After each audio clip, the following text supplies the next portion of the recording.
To ask loaded questions on things that I've already answered, and you are doing so in such a gay tone of voice.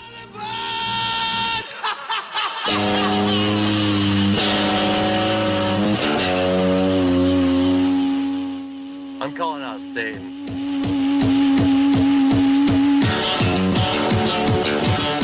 Roxy, you fucking whore.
Advice be like a crazy bitch in her 30s who's on methadone and totally just whacked out?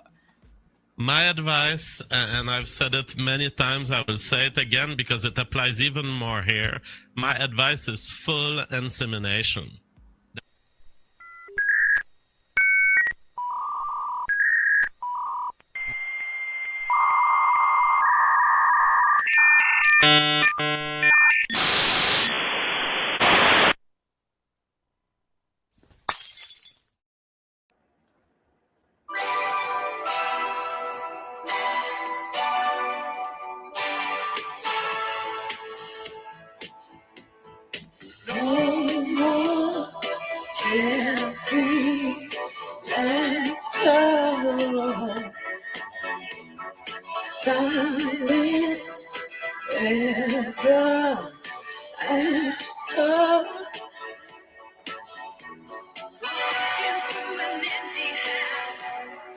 Tears in my eyes.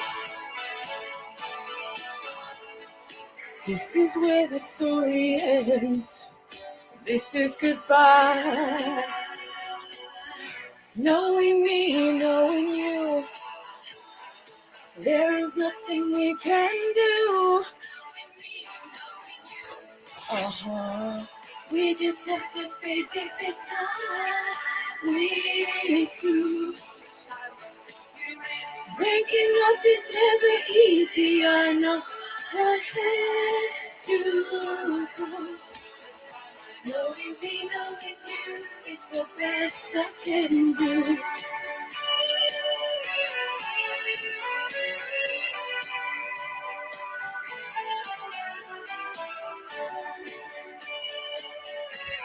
We've got all the ornaments ready. Have you been naughty? Have you been nice? Something in the middle. Memories. Good days. Bad days. And be with me always. These unfamiliar rooms, children were there.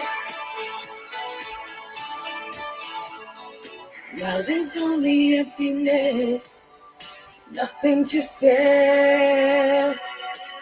Sometimes we have to make hard choices, chat. There is nothing we can do. We just have to face it this time. We're through. We missed you last week. You were a very special guest. Very special rock.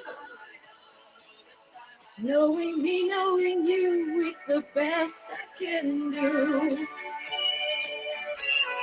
This is the best I can do, chat.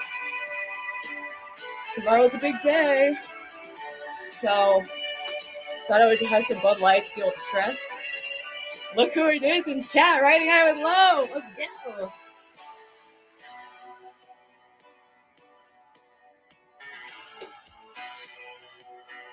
Knowing me, knowing you,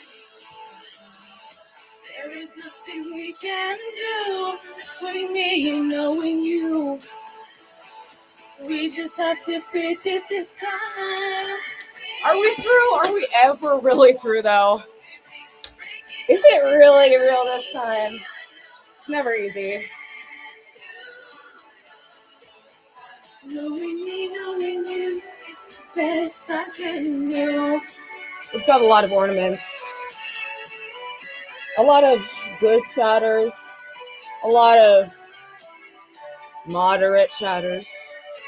And then we have those extra special repeat offenders at war with the panelist of the year. Oh, cool. It's see-through. Anyway, let's not jump the gun on that. Let me get situated and welcome everyone to episode 12 of season 2 of Celebrity Sunday. And it's been a whole week since I've seen you all last. And it's been quite an eventful week. And it will continue being an eventful week. But yeah, we had some shocking channel deletions happen last night. BoyOutlaws, the up-and-coming celebrity hangout channel, nuked in a state of drunken rage. And then we've got people all over the place acting nuts on my name, which is fine. And we're going to stay above the fray, even though, whatever. I would like to be on good terms with everyone. I want everyone to do well, be well, have a great holiday season. We have a couple topics to get into. I did make a board of love. A very festive board of love. And I'm pretty sure I have ornaments for all of you, but we're going to have to see. Right now, I'm not seeing any names missing quite yet. Oh, gosh. Jim, I can't. I know. We were all very shocked by the channel deletion. So, yeah. And also, this might be a shorter episode because I have my final meeting with my lawyer. The country has had their eyes on this case. Everyone wants to know the truth, you know, they want to see justice. And we had the likes of like Nick Fuentes, Tim Pool, Candace Owens are all kind of like talking about me and like this case and, you know, sending their regards. And I did really appreciate that, especially from Nick Fuentes. So he actually made a video. So I would like to play that. So. Gotta stop. The Thorpes. Mania has gotten out of control. It has become a mania. It has become a psychosis and paranoia. She's a completely malicious actor, a compulsive liar, a disingenuous person. And I just can't wait for December 15th when Turning Point Ruby Spacek. bring their A game. They got a lot riding on this. And I'll say this much. I'm looking forward Celebrity Sunday. stream where they respond to everything. I plan on live streaming.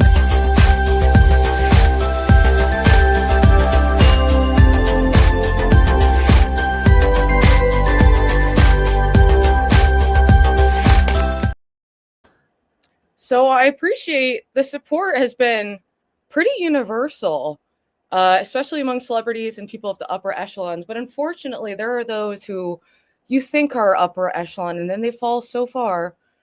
And we're having another TK issue, betrayal issue. Unlike Nick Fuentes, he doesn't know who he's batting for, does he? Welcome, Jakeist. Get crack. And then we had fucking Dalmatian Dogs looking all over for Damius and Get Crack. Actually, maybe we can just kick it off right off the bat with some lighthearted clips and then go into the meat of it, which will be reacting to Candace Owens and Erika Kirk and all of the offshoot dramas like Tim Pool breaking down and specifically Nick Fuentes. It's been, I mean, she has like the #1 podcast in the world right now. So, and I don't know what the fuck to believe, honestly. I think she's being incredibly reckless. I think she's perhaps mentally ill is where I'm at. And I feel bad for Erika Kirk. Like, that doesn't mean everything she does is perfect, but broadly, I think people are way, way, way harsh on her. So I'm going to open up the panel earlier than usual because I do want to hear from everyone about that. But before we jump into that, and also, like I said, this might be cut short by my final lawyer meeting before I have 2 court things tomorrow that are, you know, all we can do. We've compiled and we're just going to present the evidence and hope that justice is served, you know. And I'm happy to do community service or whatever, you know, whatever happens with that thing. And I just hope that the ROs go through. So.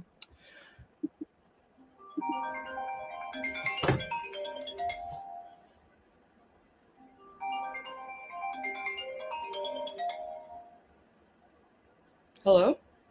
Hi, am I blocked? My phone was on Do Not Disturb. I'm doing Celebrity Sunday right now. Okay, please, no content about me. You do content about me that was like trashing me all week and I can't react to the content of you? No, please, nothing about me. Just have a show about Why can't it was just a funny clip. Why are you so No content about me. Are you listening? I'm listening, but I'm also kind of pushing back in Okay, and the I'm content that saying I'd be reviewing of you is light and silly no, versus no. you literally like saying the craziest shit about me nonstop. Okay, please talk about something else.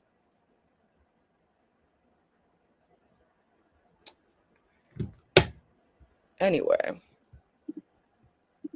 All right, let's go tune into Celebrity Clips, the premier clip site that did get some very entertaining Ddog footage we will be going over. Because ain't no man's trying to tell me what to do. Ain't no man's, okay. Oy vey. Oy vey. Drama alert. Yeah. What? Anyway, glad I got Bud Light for this. I had a feeling it might be kind of a doozy. So we're going to see if it's a doozy. Is it a snoozy? We've got Ivixie here, who also got an ornament this year. And I'm not sure exactly how I'll be doing it, but we have tons and tons and tons of ornaments for almost all of the regular chatters. And I apologize.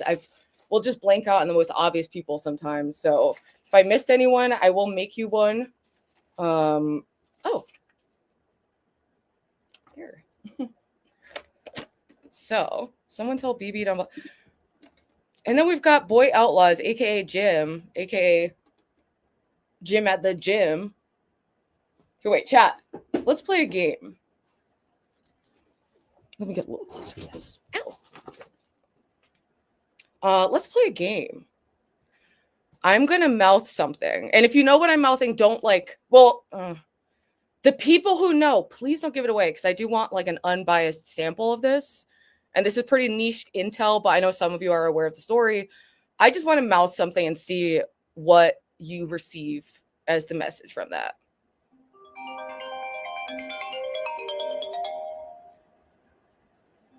What am I saying?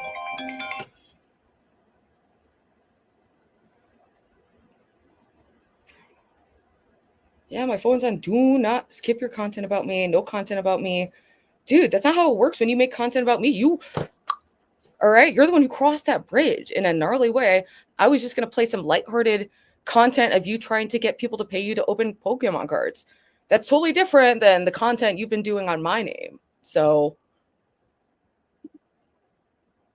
plus it's already up. We had like a full ass fucking conversation about it. Like, if you're going to be online and you're going to stream, it's good to get clipped. Unless you're a shameful coward. You know, like, yeah, sometimes there's clips of me that I wish I could get rid of. But here we are. You just have to own it. But by you draw. This is what I mean about everything you do. It draws the opposite reaction of what you would want. So you want no one to look at that video Now everyone is going to. Like, you want someone to donate to you? Stop fucking doing weird pressure, like threat, like whatever this is, you know? Like, I'm telling, like, dude, what your words are leading to the opposite outcome that you want. There's a communication issue. There's a reality testing issue.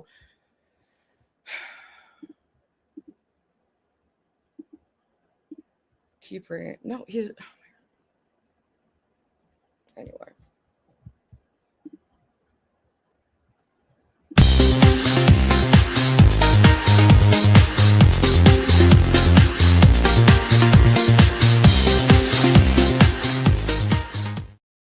All right. Welcome to Celebrity Pets, the premier pet center for all of your cutest pet videos that are owned by celebrities. And first off, let's see. Does anyone recognize this guy? Who's that? Thank you, Stevie. Yeah, I like how the green screen is only part. I'm kind of making it's almost like a projector situation, but it's just a green screen. I just have like a portable one. So I'm glad I'm finally getting some use out of it. But anyway, does this guy, who is this? Known for also being threatened by certain other streamers. This little pooch counts his mom as someone who is shouted out by the likes of Billie Eilish in the live streaming gamer Destiny. Does that hint let you know?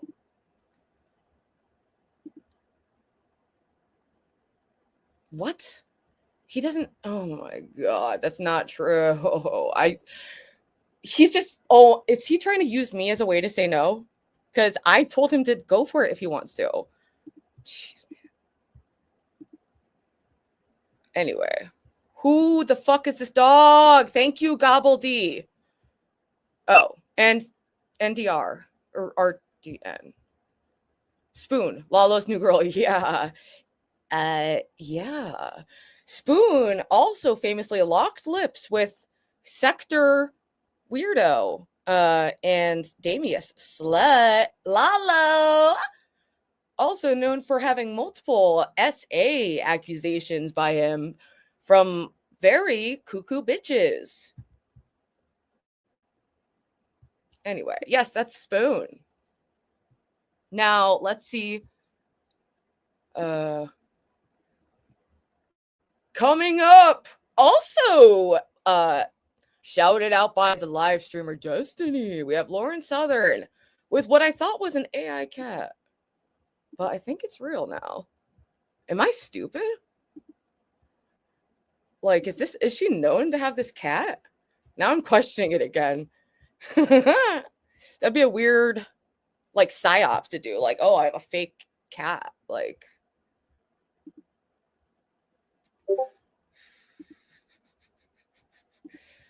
oy vey. That's all I can say. Some days is oy vey. Hey, hey. Oh, Farton, I actually didn't get an ornament for you. I'm going to have to do one impromptu. Doesn't look like AI. Well, who knows these days, people. Next up, who's that? Channel friend, panelist of the year and celebrity gamer of the damned, and friend of Z-Star. That we have Tilly and what's the other one's name? Tilly. I know Tilly.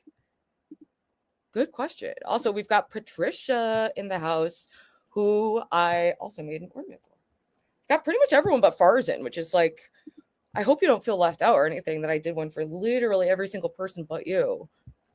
You know? Yeah. Once upon a time, a famous singer said she liked her song. That's true, people. That is true. And that's what we call celebrity. And that's what we call the halo effect. No one cares. Well, now I'm kind of invested in that. But anyway, we're getting off track. Next up. Oh, it's the same dogs in a different position. Oh. Wait, let me come back to that. Oh. Whose cat was that? Does anyone claim this cat? Because I didn't really save any context with that. So if anyone would like to claim this cat as their cat, until then, it is the people's cat. Tilly and Zeus. Zeus. Hey, he can spell Zeus however the fuck he wants. Motherfucker. Motherfucking deleting channel, motherfucker. Who that?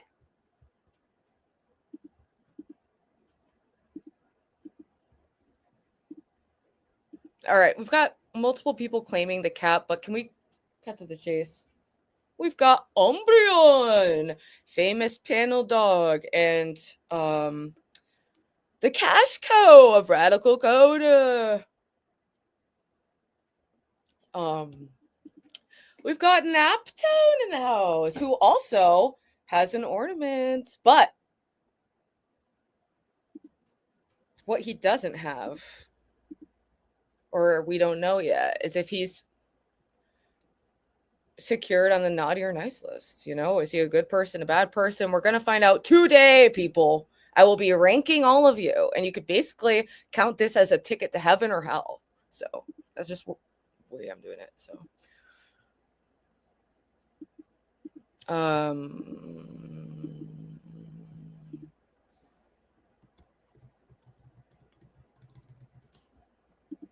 right, now we got some older pet pics. I guess that was the main ones. I did not do a photo shoot with Cinnamon.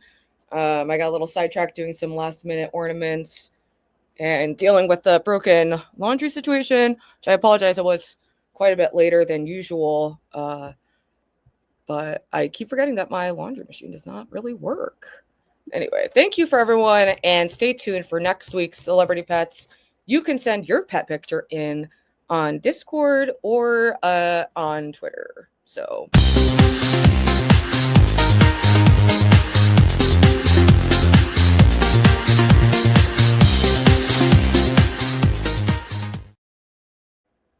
all right. Hey, get pet. Whoa, how about you get a pet?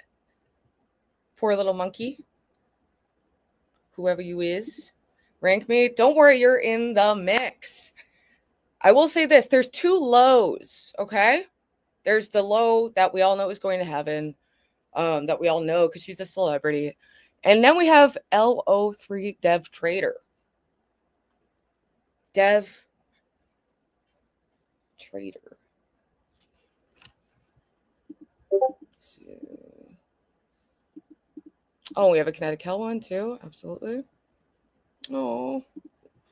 All right. Anyway, let's get into a couple videos. Then I'm going to drop the link in like probably 20 minutes because it's going to be, I mean, hopefully I can go for another 4 hours, but I'm expecting a call from my landlord. You're so crazy. It's not crazy to play your content that you put on the fucking internet.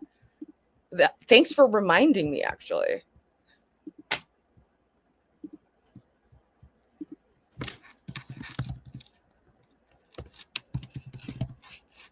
Oh, also shout out to Monty, who launched the Monty show yesterday.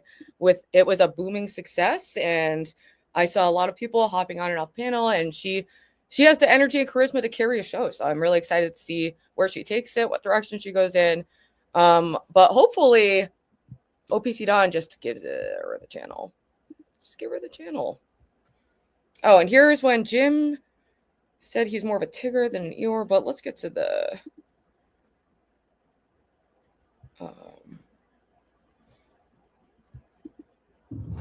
This is embarrassing. End the stream and fix your life, man. Thanks, Plate of Wings. Really, you are typing in my chat. Just shut the fuck up.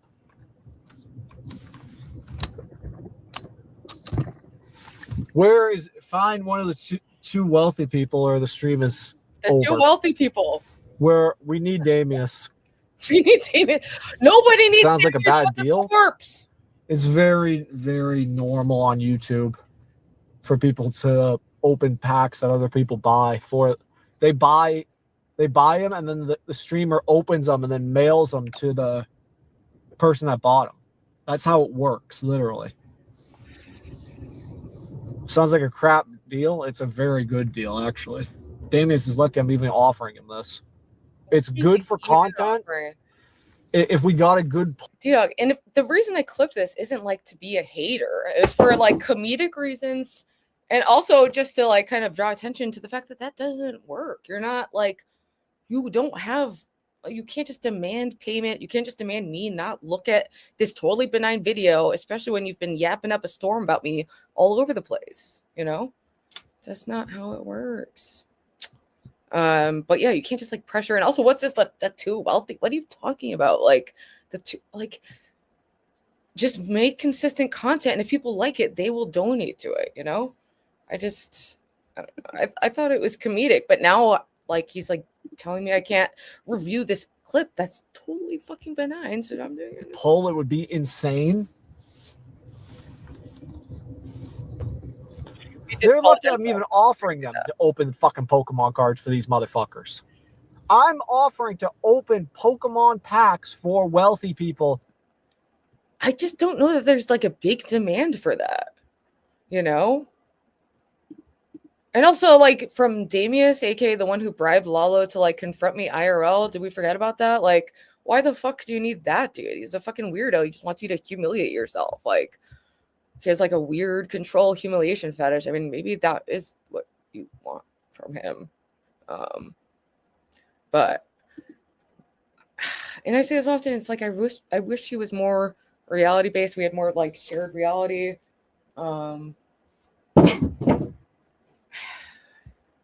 It's just a very mind melting situation. Yeah, it's like you can't like. If you see, maybe there's a YouTuber who will make $1 million opening a lip gloss on their page. That's not me. I can't go into the bodega parking lot and walk in circles asking for money to open lip gloss because that's not my demo.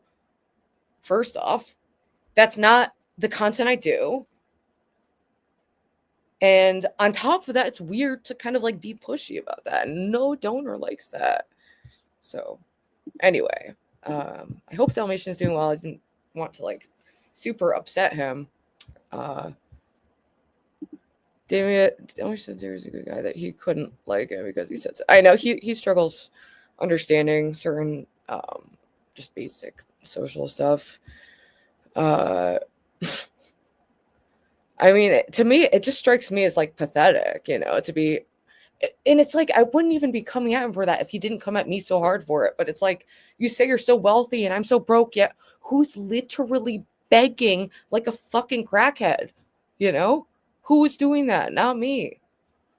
You know? So it just drives me nuts a little bit. But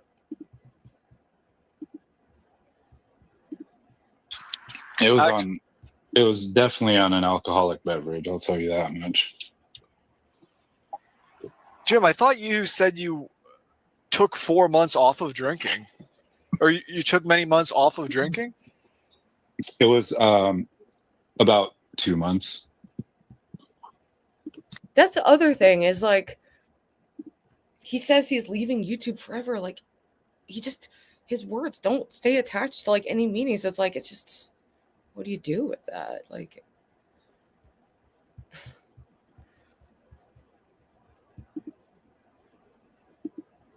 well, the link is pinned, you know, so.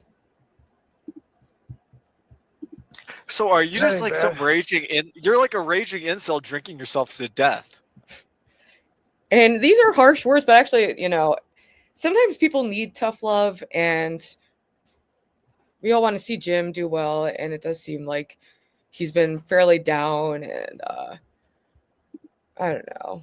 I get having concerns for his drinking and him, you know, quitting for a while and then coming back to it. And now with the whole like rage deleting his channel, which had just started like, you know, building up watch hours, building up, you know, whatever. And it's like, you could have just handed it off to someone too. It's like a waste of a channel. But I also, every once in a while, I have also felt that impulse to just delete it all. So I can get that to a certain degree.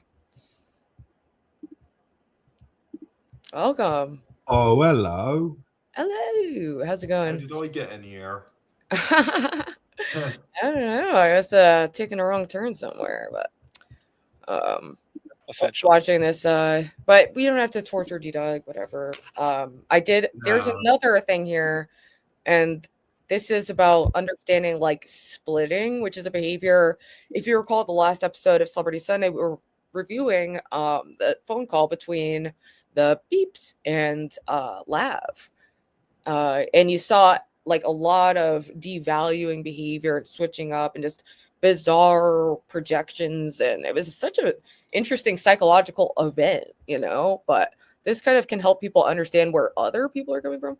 And thank you, BP, for the super sticker. Very much appreciated. Yeah, so let's hear what this guy says. Or negative. In self-image that NPD on level.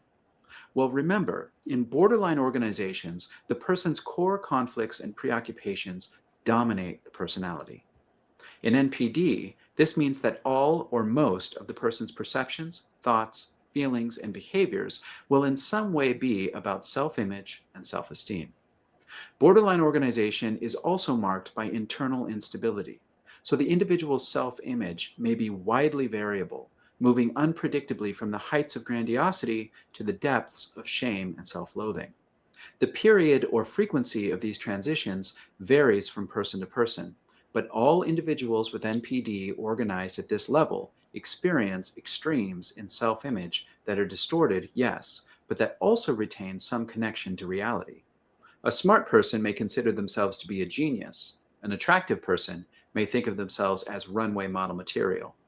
Social interactions are also distorted, but loosely reality-based. Someone who gave the person a compliment might be described as obsessed with them, etc. Negative self-perceptions are similarly distorted. Whatever the So that's something a lot of people misunderstand about people who have like narcissism or other cluster B diagnosis is it's not always like just thinking very highly of themselves. It's always kind of the opposite. Like they've created a false image that they created as like a perfect image that they identify with, and all contrary information is just rejected and manipulated and confabulated into something that they find palatable. And then on the other end, they also become obsessed with hating themselves. So they're either like all good or all bad. And narcissism, especially covert narcissism, is usually someone who looks more for pity or has like a very low image of themselves. And it's just, it never is one that's accurate. Like you have to be able to move through the world knowing that you're good and bad, you know, and not just all one, and not projecting that onto other people. Valence of self-perception, be it positive or negative, it will also be unstable and based on splitting. The person will alternate between grandiose and devalued splits in the self. Grandiosity is marked by idealization, omnipotence, and denial of emotional needs.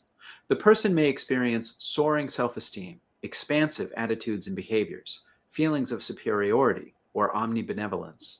Or they may experience disdain for people onto whom they've projected feelings of worthlessness or inadequacy. In grandiose states, the person may have no memory or subjective awareness of ever having felt differently, which can lead to outrageously insensitive or cruel behavior.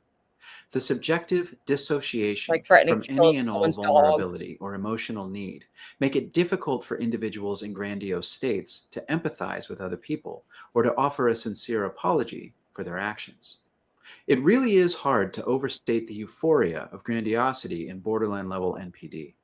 However, the inherent instability of grandiose self-perception can also cause anxiety and pressure to, quote, perform. Such pressure is itself destabilizing and typically hastens the inevitable collapse into vulnerable self-states. Oh, look, it's the bad Tony. I didn't even make you an ornament. But look right next to each other in chat. We have the good one and the bad one. Good, bad, heaven, hell, light, dark. It's the good Toner's evil twin. Mm-hmm. The inflated self-esteem of narcissistic grandiosity relies on the defenses we've discussed to continually deny, project, or split off insecurities and vulnerabilities. But eventually, such feelings become overwhelming, leading to self-esteem collapse. Now, on the other side of the grandiose vulnerable split, the person with NPD is exposed to devalued or empty self-experience that is dominated by Monty's asking, did she get an ornament? shame and overt mistrust of other people. Hey, of course, Monty. Yes, you actually got a very special ornament. And for the people who are ignorant and not in touch with like what's going on in the world, this is Monty, host of The Monty Show, which is the premier new panel site, new variety show, new everything, because we need that new. So get on board with The Monty Show. And there's okay, so I noticed Tony and OPC Don don't have any ornaments, but I can make some real quick, and we'll see if they make it to the. Got a fire engine I can hear in the background. Yes, yeah. Living near the hospital, I get sirens. Yeah, your fire engines actually have the air raid sirens. I noticed. It's a different sound than yours. Yeah, it's different sound than UK fire engines. Well, UK fire engines used to have two horns, one high pitch, one low pitch, going nee no. But now they got the electric siren that makes all the tones. Actually, I was wondering, how do you feel about the potential peace treaty between you and Z-Star? Yeah, I love it. Oh, that's awesome. I'm glad you're open to it. Mm-hmm. Also, I did not make this. Z-Star made it, so yeah, I know. The pictures are maybe not the best. But I'm really glad that hopefully we will be moving past the era of hating him.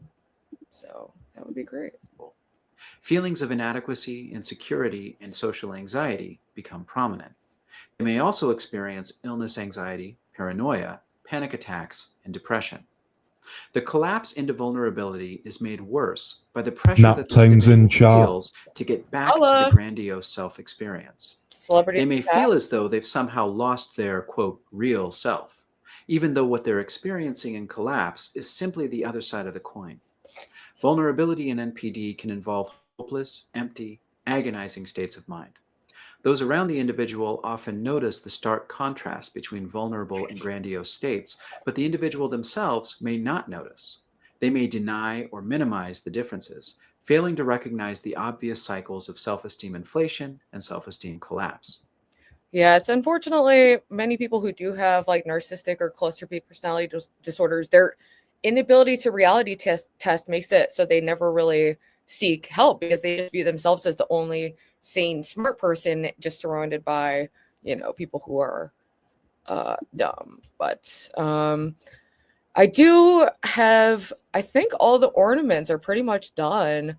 Oh, I got to do one for Tyrone. We're going to have to do a couple along the way, but it might take a while to go through. So I figured we'll do it in like little bursts. Okay. Because there are quite a bit. Yeah. So let me see what's the best setup for this.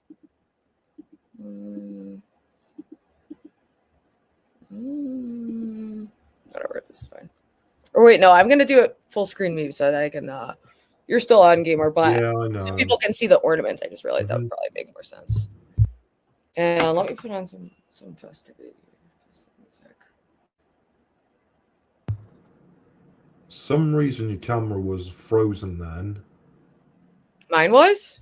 Yeah, it was frozen for a minute. Oh no. Hopefully it doesn't lag too much.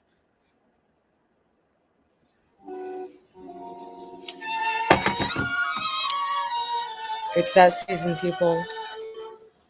I'm here. It's frozen again. Lol, Angel. I'm frozen? It's all right now, but it froze again for a minute. Did you hear me? Yeah, I heard you. All right, yeah, that's fine.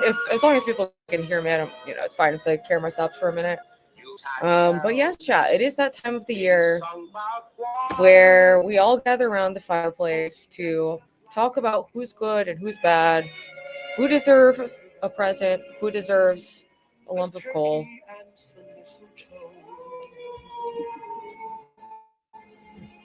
You can't see any freezing get cracked. Must be StreamYard. I don't know. Well, anyway, let's just get right into it. And some of you recognize this box. This is usually what I put my box. Yeah, it's got little puppies on it, a little bow, and it's filled to the brim. Who will be first? All right, we've got Boy Blue. Merry Christmas, Boy Blue. If you're even out there anywhere. Next up, we've got Ava. Ava, longtime channel friend, collaborator, and who recently even blessed us with a stream the other night. So shout out to Ava, and I would love to do some collaborations in the near future. Merry Christmas to you. Shit, I'm realizing as people come in, I'm realizing I'm forgetting some people, so I feel a little bad. Shout out to Ava's Greatness. It's true. I've seen it in person twice now, and it never disappoints. We've got the celebrity himself. Oh, look, it's green screening the tree. The city. But yes, this is Gamer of the Damned. Panelist of the Year icon. Oh. I think we have our first burn. So some people you have faith and they'll be on the naughty list and they can be reformed. Others, they're just they're all bad as a person, and I would like to do a little BPD splitting myself. They're all bad, and consequences are going to rain down on them for that. So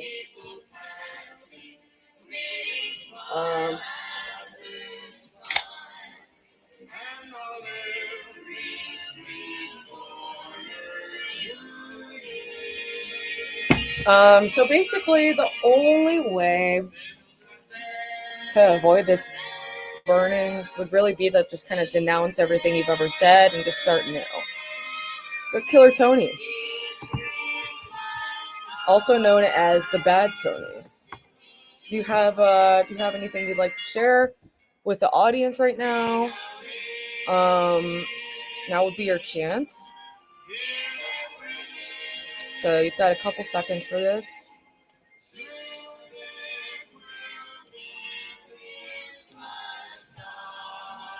Yeah. Don't worry, it's not the good Tony, don't worry. Can I just say something now? Sure. Someone's just posted, God bless the new AI world order. Wow. Okay. Who posted that? Who do you think? The person that called you. Oh. Are they streaming right now? No, he's not streaming. He just posted it a minute ago.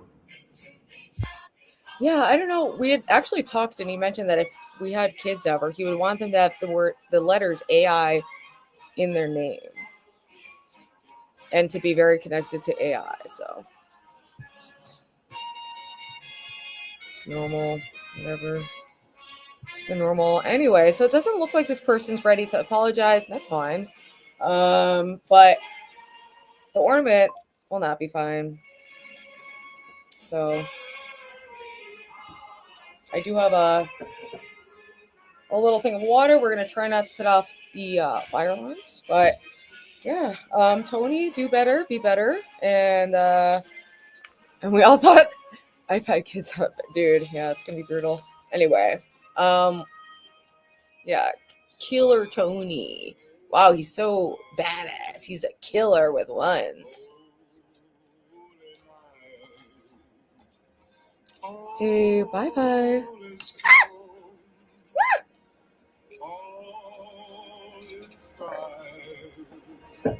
Missed your chance, buddy. Missed your fucking chance.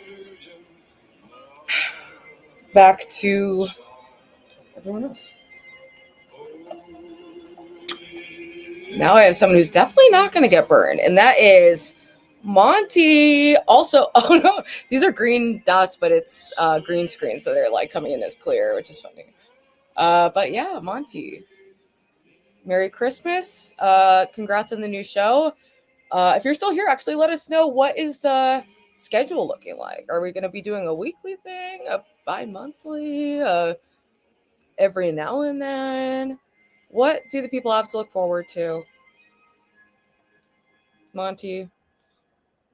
And God knows we need the E-women all together. Next up, we have Channel D, who is incredibly generous. Also, all the green is fucked. Whatever. Channel Z, so thank you for being very generous when the beautiful Lo was here visiting, which, for those who don't know, that is why there was no episode last week, but there was a lovely brunch where the stalkers watched and speculated that I pretend to enjoy avocado toast to seem smart, which is something only a very, very low IQ person would think. It's kind of like a child observing the world. I'm like, avocado smart. Anyway, shout out Channel D. We love ya. Next up, speaking of the queen herself, actually, let me give you a hint as to who it is and see if you can tell.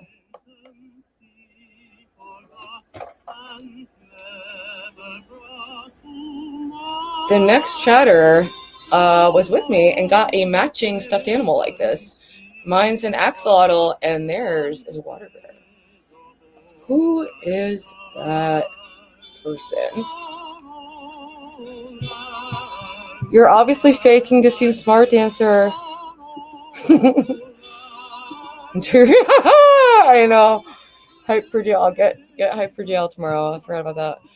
Get over the Dan, interrupts the segment and ask Ruby about her. The strategy is going to be just providing the. I'm not giving out any private evidence. court information. Sorry, nap time. Nope. Well, luckily, I mean, or unfortunately, everyone already was informed of all the details of that by the other party. So, yeah, we'll see what happens. Honestly, I think there's a solid case, and I just hope that they stop driving to my city to harass me, because it's been difficult for me and my family, and I just I think they're going to be there tomorrow as well, aren't they? I don't know. I'll be ignoring them entirely. Yeah, just don't let them make you see red. Yeah. Well, at least now I'm prepared, as opposed to when they ambushed me and my mother, who were just out having a nice little museum and lunch date. Hey, Bella, I'm glad you can make it, because you also have an ornament. Sick. Get ready. All right. Oh no, the tree's also gone in this one.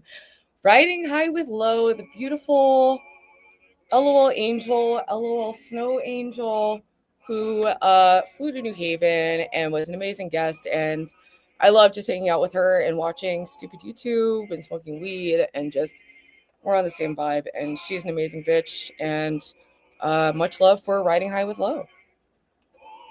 So shout out to her. You ever be done with them? Yeah, I'm not. Well, I'm gonna be with like my lawyer and parents, so I'm not like super worried about that. Plus, like I said, I'm mentally prepared.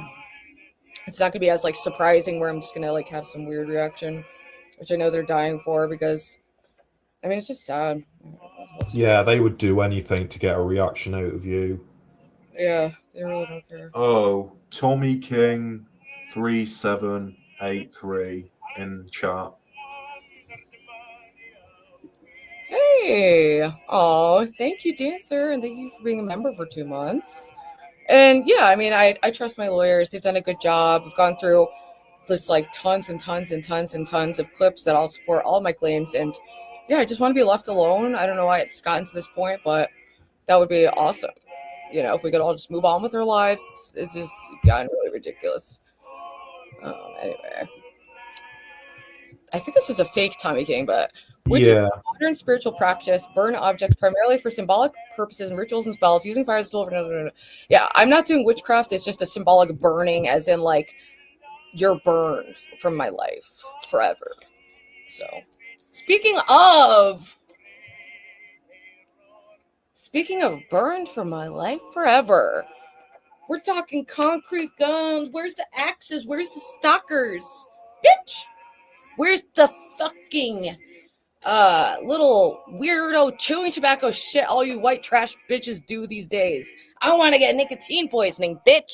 I want to crack my skull open, bitch. I want to fall over and hope that I fall right into that fat fucking stank ass pussy, bitch.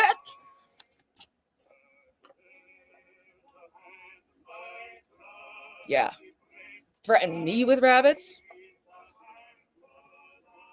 That's why, unfortunately, this is a bridge and an ornament we must burn because they are pathological. And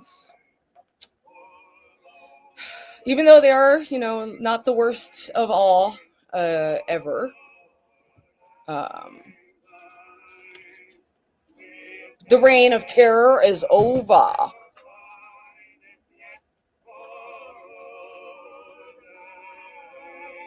Farewell, OPC Con. Give Monty the channel, bitch. Let's open the window. Let me just open the window real quick so I don't get those horns.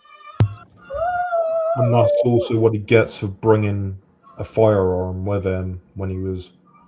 No, let me tell the stalkers to the stalk towers with firearms. Yeah. Let me just ask random shit to kill this bitch. Fucking weirdo shit. You'd think I fucking was married to both these fucking weirdos. But anyway, envy's a hell of a drug. But one person who I envy in their creative talent, bubbly personality, and way with the avatar is iVixie. iVixie, who rose from the ashes of the failed Becky Boop universe, the failed scam universe. All right, we both got roped into that, and we both roped our way on out, and that's why you burn. Just kidding. All right. Next up, we have a chatter who I famously told to KYS, even though I don't normally do that. Do we know who it was? There she is. Oh, I'm glad you got to see it. Yes. I appreciate you. I enjoyed the content, and I always appreciate the raids, and, you know, I'm glad we have a nice, I don't know, some well-adjusted peers in the area. Well-adjusted for this scene, I guess. And, oh, Michael, I need to make you one that just says what it do. Anyway, well, we're going to catch up on a couple of ornaments because there were many. All right. Oh! Next up, we have the man who recently debuted his face after being not an avatar, but not debuting for a long time. He was vocal only.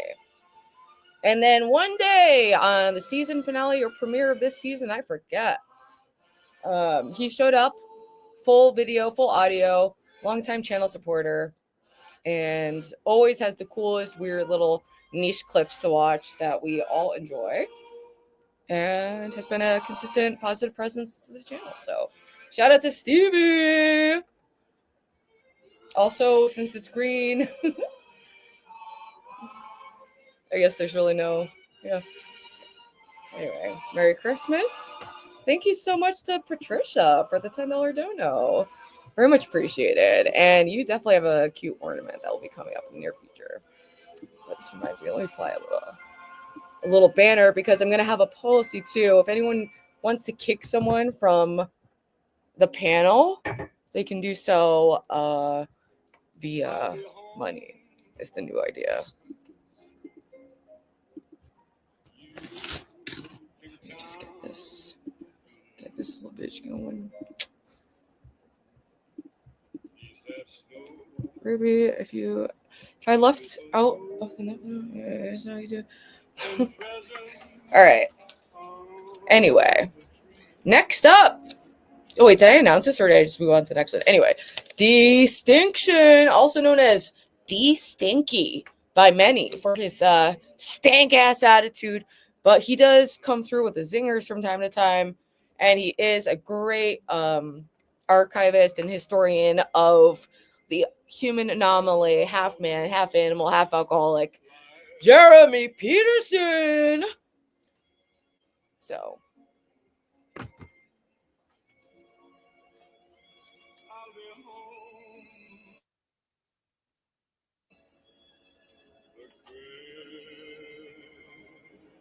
this next ornament, it's the one that started it all.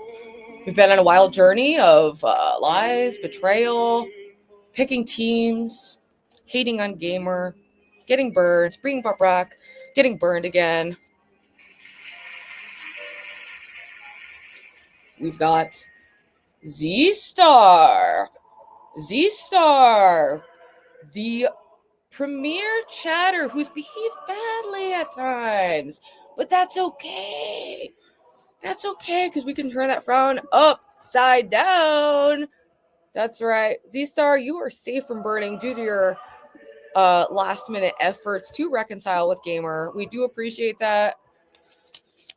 So this is what, like, Tony, I don't know if you understand, but, like, this is what could have happened with you, but you opted to not comply. So...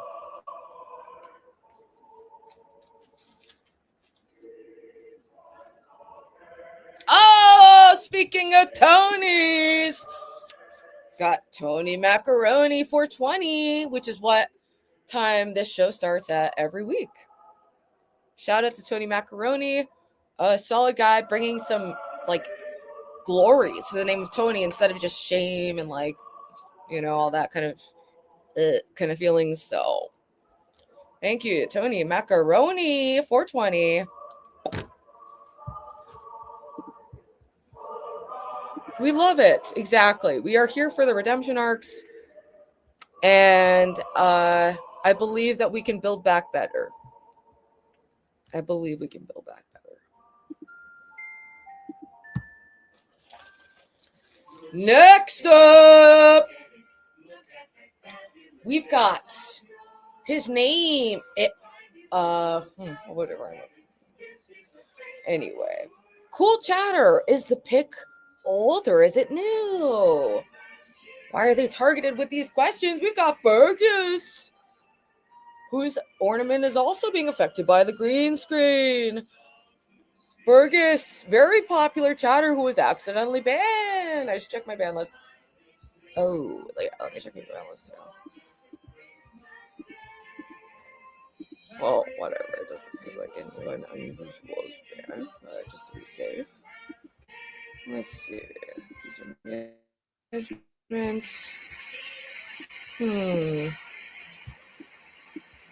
I guess I don't care. Is there anyone who deserves to be on banned? Oh, it's Sunny Waffles. Whatever. I don't care. Tommy's not going to be here because I spoke of him, so I don't mind. Kitchen Bandana, I don't mind that. Steven David's okay. That's fine. Anyone else, you can put in your request on the Discord for a unban. Anyway, next up. We've got, just like there's a good dog, there's a bad dog. There's a big dog, there's a small dog. Doesn't matter. We've got Ddog, most popular moderator and icon dog of the community. Ddog in the house. Read it and reap. Oh! Now we have someone who I once by accident did call a whore, and then I apologized, and we are so good now. We've got Moongek. But the reason I called her that is because she was being critical of my toxic relationship, which is, I was crashing out. Anyway, she was gracious to accept my apology, and now we're in talks to maybe club. We'll see. I'm fed up. Looks like someone's ready to pick their nose and watch some TV loudly. We've got Justin Retro TV. Where's the trivia, baby? Shout out to Justin, homie on the regular, and yeah, thank you, Justin, for being a supporter. Next up, we have someone who is like not really about me lately. And it's unfortunate because I thought that we had patched things up. We've got Hurricane Paro. Know the Paro, fear the Paro, and fuck that bitch who left her boyfriend with a big dick because that's messed up. And God said so. So shout out Paro. He the man. He that boy. I don't know why he's boycotting me or whatever, but anyway.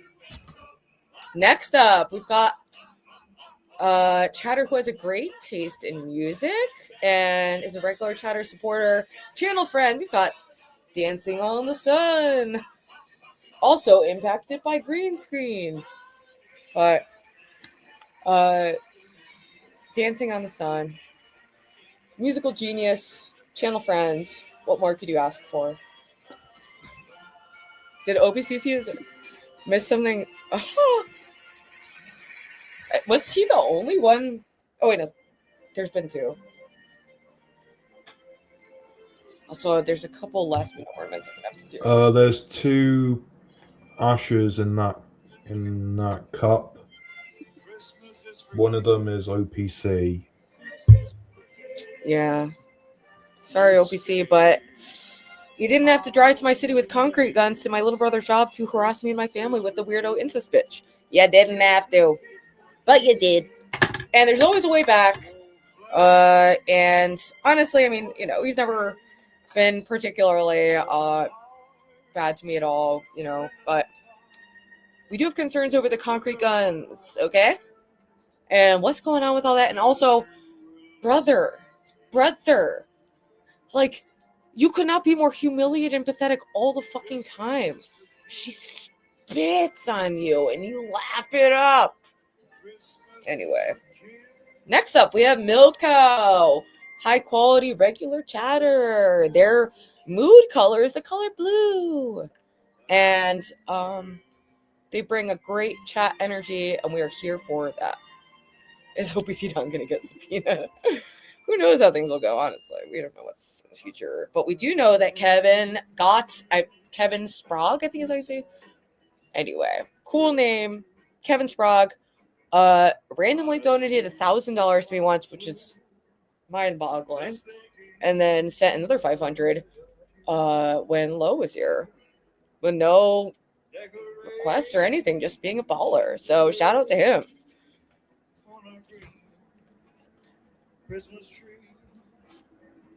OPC is the new band, Happy Retard. Yeah. You might want to rewind OPC and maybe just get up to date. Anyway. Yeah, rewind and seek something that we call truth, baby. Truth seeker. Oh, truth seeker. Nipple peeker. They look at me like I'm a fucking tweaker.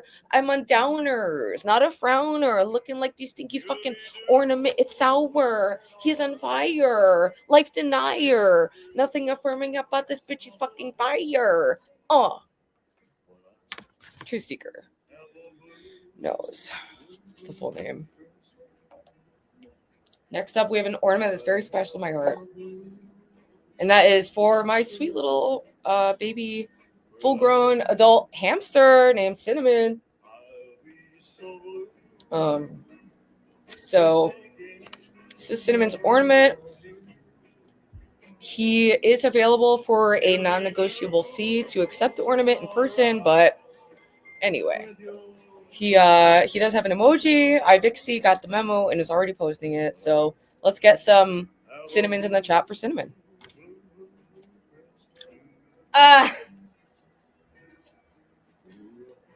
All right. This next chatter has gotten as close as one can get to a flame without being torched. And that is Gabby, aka Edward. The little chat troll who's sometimes okay, but often badly behaved. So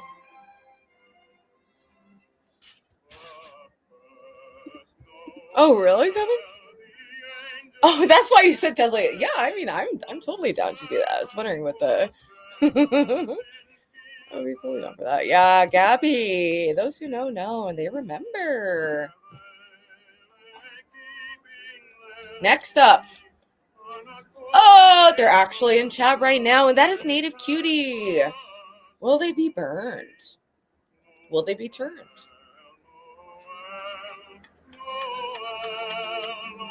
They're safe for tonight.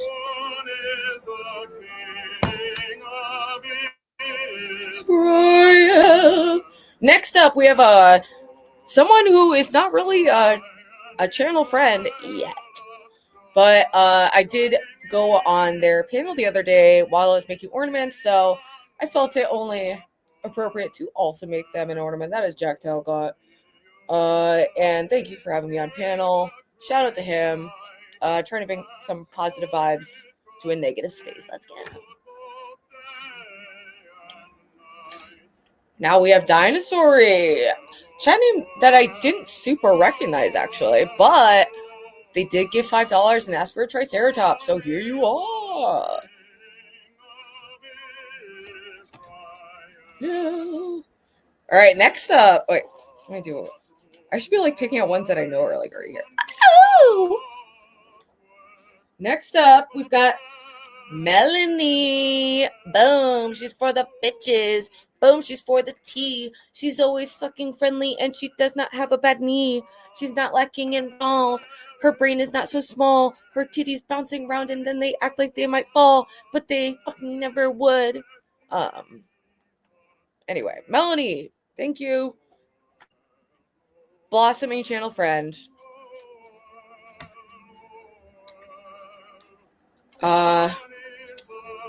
Next up, we've got Above the Trees.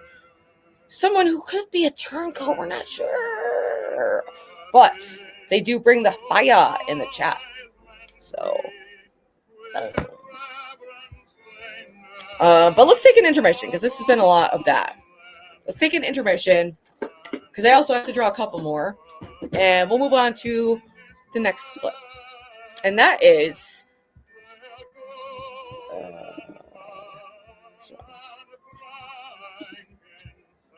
trying to figure out what happened on that day. I'm not going to stop unless Erika Kirk asks me to stop, as I have said. The podcaster Candace Owens, okay? At one time, a friend of Charlie's. At one time, an employee of Turning Point. She has been one of the main peddlers of these conspiracies. What do you hello, want Stevie. to say to her? Hey, how's it going? Hey, that are does putting Napstar have his own, out into the world right now? or not, God damn it, Stop. Romano have his own ornament? Romano, there's a couple I am going to still make, but I believe I'm still missing Romano and Susan and Anita and Michael. So those are 4 I'm going to be making while this plays. So, and don't take it personally, people. I've been making these in sessions and I was kind of rushing towards the end. So I apologize if I missed anyone. You need to give Napstar one. He's like into like Dragon Ball Z and stuff. Okay, all right. I'll make sure. Yeah, he was kind of crying earlier about it in the chat. Oh, really? Well. Well, I will get right on that. That's all I have to say. Stop. So Erika would like me to stop lying, and I would like to honor that, okay? I can only honor that if Erika is more explicit in terms of what I have lied about. What did I lie about? All right, so it looks like Candace Owens is never going to let this investigation go, and she doesn't seem to care what anyone thinks. Like, now almost everyone's speaking out against her, too, because Erika clearly wants her to stop. But Candace, she probably, like, there's no way she's going to give it up now. Like, this is just giving her even more fuel. After Erika called out conspiracy theorists, Candace made a video before she went live, and she had this giant smile on her face. She's like, yep, that was about me. Then she went live and had one of her biggest shows yet, and she started attacking Erika, which was a bold move. I give her credit because this was obviously going to turn everyone against her. After this show, like, all of Twitter was just people calling her evil and a demon, which of course makes the conspiracy theorists think Candace is just getting close to the truth, and that's why people are speaking out. You know, they're scared that she might discover the secret trapdoor that the MK Ultra beekeeper cult used to assassinate Charlie Kirk with a blow dart. So when everyone came out at once and condemned Candace, her fans are like, oh, it looks like the script went out and now everyone's being paid to go after Candace because she's telling the truth. I mean, the people going after her aren't really helping much. You know, these people don't know how to handle this, which I think is hilarious that Candace is actually causing a ton of problems. That's why I'm just like, hey, let the best grifter win. You know, the gloves are off here. This shit is just getting uglier and uglier and even more personal. This is Milo Yiannopoulos claimed Charlie Kirk was about to divorce Erika and was secretly gay. Then people made the claim Candace Owens' husband is secretly gay and they don't live together. Wait, hold up. I did not know that. How closely have you been following this? Because it's kind of weird. It's all fucking. I've been following it on and off, and I've been doing more research this Dude, past week, okay, but I like don't know what to think. it's like a three-way firing squad between like Nick, Candace, and like Tim Pool right now, and there's other people joining in. But like Tim Pool was like spurging out during his live show. He goes, "I'm gonna watch the crash out for that." I got. Too. And then out of nowhere, he brings up like his Magic the Gathering. He's like, I got a Magic the Gathering card that's worth like $3,000. I have a sword that's like bringing up random stuff that has nothing to do. And like Candace like quote tweets him like he's like a child or something. But this is a good channel. Too lazy to try is what it's called. The one you're watching. I catch that every now and then. I love it because it's literally just a picture of like George Costanza, but he gets to the point and like it's easy to like watch all the content. Yeah, he's good at like compiling things, which is always useful for reaction videos. And then one of the Turning Point guys said Candace Owens' husband should divorce her. So then she called him out for being a swinger. And then also Tim Pool was thinking about suing Candace because she said his brother one time shot at his house. And then another person might sue Tim Pool because he said she smelled bad. So this is like middle school level shit going on here. It's amazing. So even though Candace is a complete nut job, the chaos she's causing is impressive. I've never seen anything like it. People are losing their shit over this. And like I said, to call out Erika takes balls. Like after the clip of Erika's performance on CBS came out, Candace is like, listen, I'm not talking to the widow here. I'm talking to the CEO of I want to say though, I don't think it takes balls to call out Erika Kirk. Every fucking person is cashing in on that right now. You know, it's like, oh, the grieving widow, she's not crying enough. She's crying too much. She's doing this. She's doing that. Like, I feel like slightly defensive of her because it's just, I can only imagine what it's like to have to grieve publicly and have people judge so much. Yeah, I don't know what to make of it. It's like a lot of people, like, for example, like she posted on her Instagram of her grieving of her husband's dead body. Oh, yeah. That was kind of, that's not like, something I would do, like, yeah, to like a dead, you know what I mean? Same. Yeah, and I would probably feel it's just uncomfortable in seeing it, but at the same time, everyone does process things differently. Some people want to document like even up to the final end, and like it's just I feel bad for people who are implying that she was involved in it or that, you know, she's not actually grieving, she's just pretending to, which is like her husband and father of her children is dead. Like, why would someone have to pretend to grieve that, you know? But yeah, it just seems outlandish to me. I feel like Candace is just being kind of like reckless, like at minimum. Turning Point. Do you know who her husband is? I haven't looked into this, but I heard her husband has like a lot of money, and maybe that's why she can kind of get away with saying a lot of the stuff she says. Well, she makes it's the #1 podcast in the world, so she's making money. No, she gets like, what was it, 90,000 live viewers or something? Crazy, yeah. She gets like it'll be up like maybe 2 hours, and her video has like 1 million views or something. So yeah, whatever it is, she's going big on this whole thing right now. Yeah. Oops, that is what we mean when we say none of this is passing the vibe check with Turning Point USA. There's no clear answers. There's mockery, there's laughter, but there's no clear answers. And the mockery and the laughter is not working. Neither is this idea that, well, now the widow has spoken. We're not dealing with the widow. We want the CEO and the chairman of Turning Point USA to answer. Okay? If you can't compartmentalize, then I don't see how you're going to be able to lead this organization in the future, because this is why there are many people who do not believe that women are equipped to lead companies, because what you are watching here is an unbelievably emotional response that is absent of any logic, okay? If you really care about your team, answer the questions. So this is the funniest shit ever. You know, listening to a woman who runs a company tell us that women aren't able to run companies, unless maybe Candace is secretly a man. Have people looked into that? You know, I think there should be an investigation done. I mean, there's always just so much projection from Candace. Like, she also said Erika is too emotional and not thinking logically. But Candace is always going based off of her feelings, emotions, literal and dreams vibes. and She used that word in the visions. beginning It's of the getting clip. crazy. So it's like everything can always be applied to her. But Candace is right. Erika Kirk needs to learn how to compartmentalize. Don't try to like mom the organization and say, well, mother's upset because people are coming after her kids and all of the multi-million-dollar subsidiaries. Not a good idea. Okay, it may work in PR world. You guys, I know how it's an obvious PR campaign. It's never been more obvious of a psychological operation. Every single person that has been telling us to stop asking questions all make the exact same video within 4 seconds of each other, being like, whoa, whoa, Erika Kirk shuts down the No, she didn't even respond to one of the conspiracies. She gave us emotion. She gave us emotion. She said, I'm a mother, I am a wife, and we never asked about whether she was mother or wife. We want to know if she is a CEO and a chairman. And a CEO and a chairman has to compartmentalize, okay? Does not get to respond and say, that's my family. Dude, I mean, I think that's kind of an unrealistic expectation, though. Like, this one, it's been like 2 months. Like, give her some grace. Like, it just seems very harsh. And it's, yeah, I admire Candace in a lot of ways. I think she presents good visual. She's very on her grind, and she does like a good show, but I think it's incredibly reckless. Oh, Jeremy is in chat, but I just can't see him on the StreamYard chat. Oh yeah, I don't see him, maybe because he's so low quality it doesn't pop up. I'll have to check on that.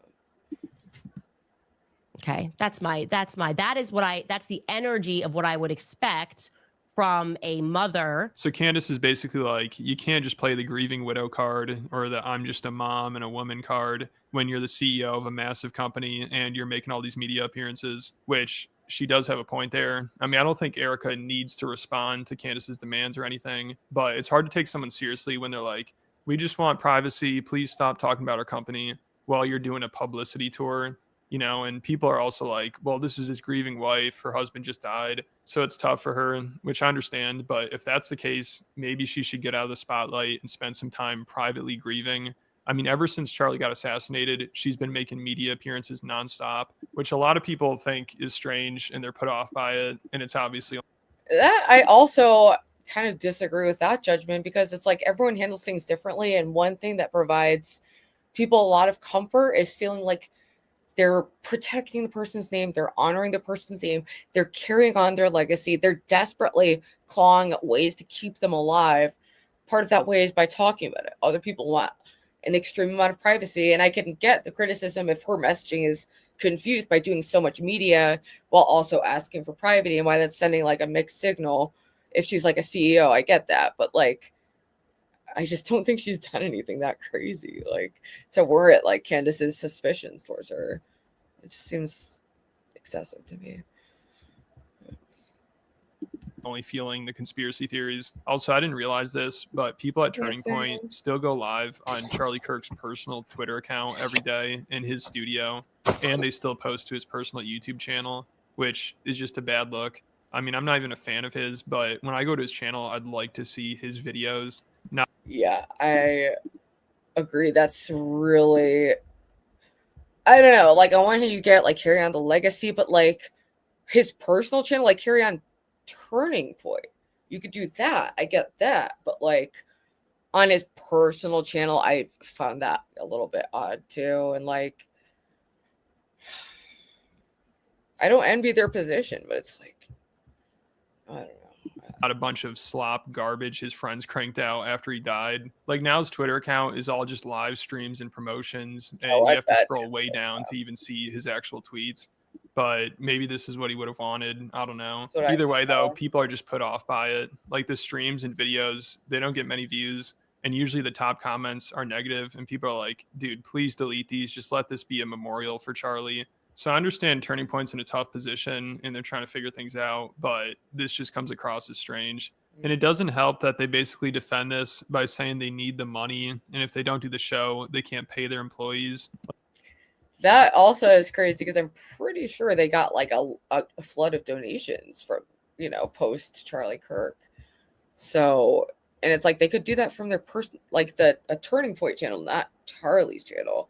Like, it would be super weird if, like, I passed away and someone just kept on using my channel, but I don't know. Like, I have no idea what's going on behind the scenes. So, like, that's how the guy who Candace said is a swinger defended it, because he's still constantly posting about Charlie, and people in the comments are like, dude, I think it's time to move on, you know, because they're doing Charlie's podcast, they're using his social media accounts, and even on their own social media accounts, they'll mostly just post about Charlie. You know, they'll find any reason to post an old picture of him or just talk about him. And people in the comments are starting to feel like it's a guilt trip.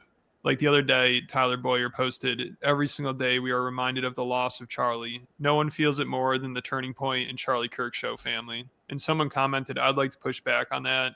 And this is probably a Candace Owens fan. But they complained about how they hijacked Charlie's show and said it deserves an ending and TPUSA should just do their own thing. And his response was basically, we'll do what Erika tells us, and we need to keep the show going because we need to be able to pay our employees, which is a pretty bad response, you know, to say you're doing it because you need the money, Yikes. especially after you raised a ton of money. Oof. So it seems like they just don't know what to do. But after a while, you got to figure it out and move on and not just rely on Charlie. Same thing with Candace, obviously. You know, she definitely needs to move on as well. But Turning Point and Candace, they're just feeding off of each other, because Turning Point is like, hey, you're making money off Charlie. Then Candace just points back at them and is like, no, you're making money off Charlie. This repeat talking point about people making money, except for the people that have actually made off of all of the money, millions upon millions of dollars. But this is the new thing. It's like, if you keep doing what you were already doing in podcasting, or keep doing what you were already doing and doing ballistics on YouTube, if you catch a bunch of views, they want to convince you that, like, you wake up and you turn into a millionaire. Building her business. What are you talking about? I already had this business. I was already at the top of the charts. Okay, I said I wasn't going to talk about it. I actually did, because it's so Look what her cup Candace always says. downplays that she's getting more views. Look what her CIA. Yeah. Oh, that's funny.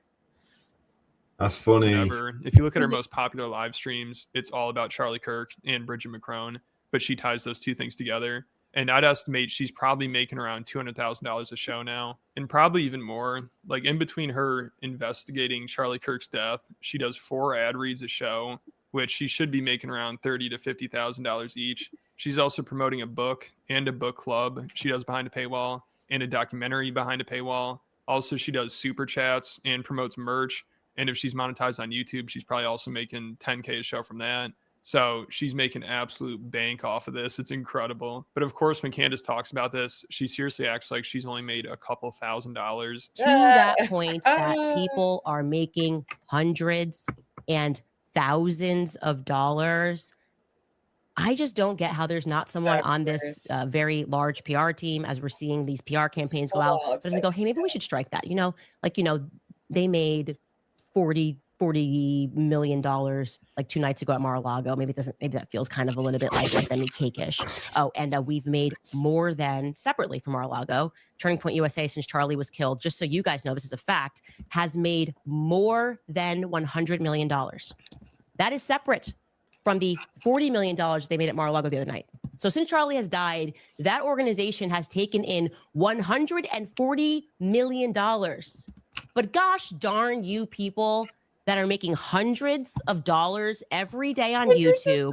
So if she feels the need to downplay it that much, it shows she knows it'd be a bad look if people actually knew how much money she's making. You know, because if not, why not just be honest about it? I mean, she always talks about Turning Point's not honest and they're not answering any of her questions. And she's like, let's see that.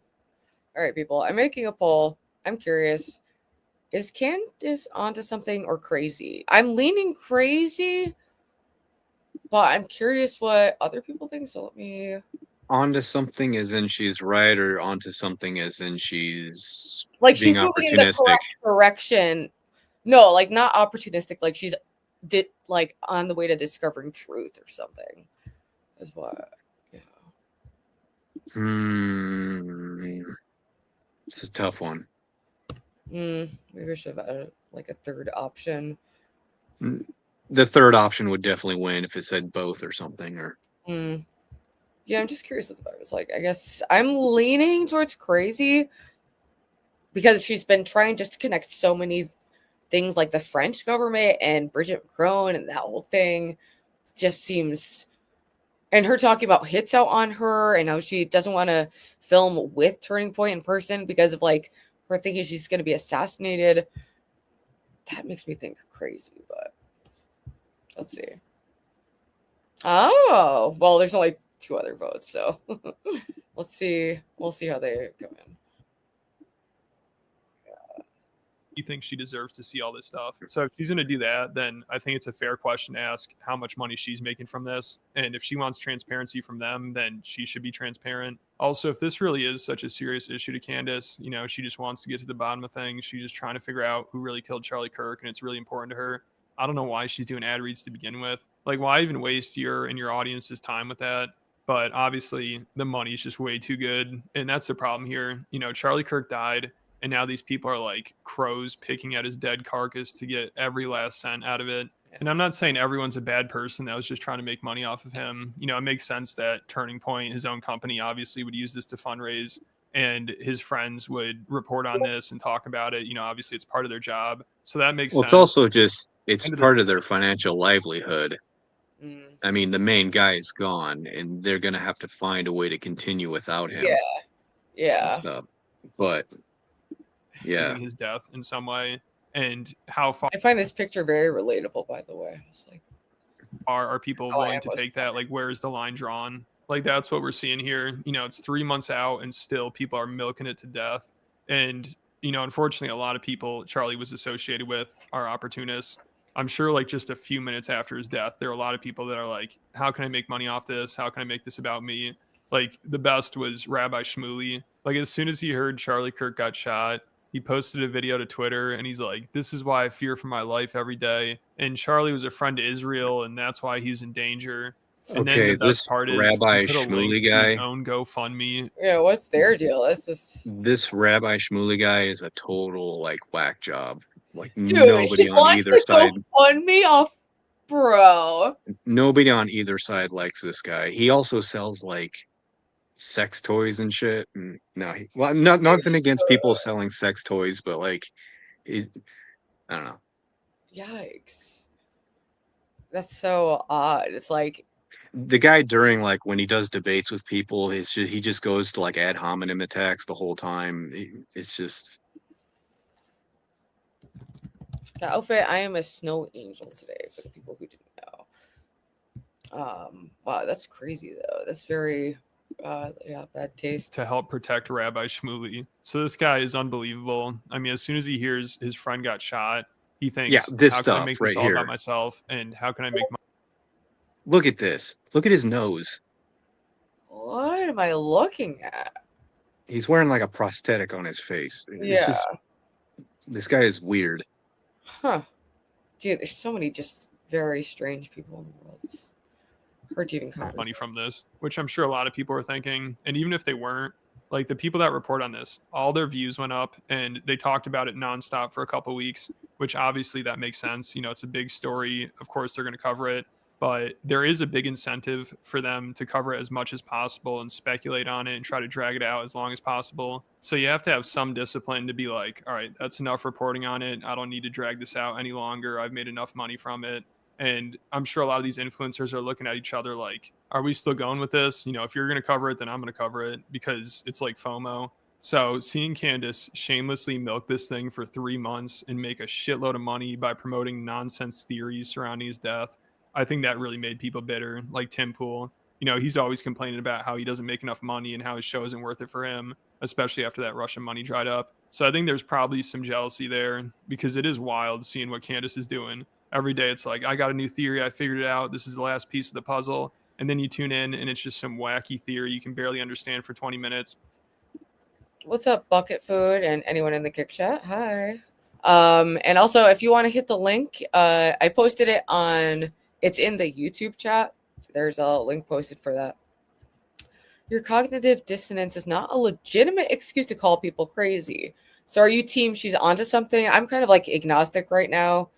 I'm not really, I wouldn't say I'm like emotional. I feel a little defensive of Erika just because, you know, it's, I just think she's in a difficult position. But I've also been a long time kind of like fan of Candace in a way. Or more so like a follower of her career. I admire some aspects. I don't admire others. Is maybe a better way of saying it. When are you gonna turn on kick subs?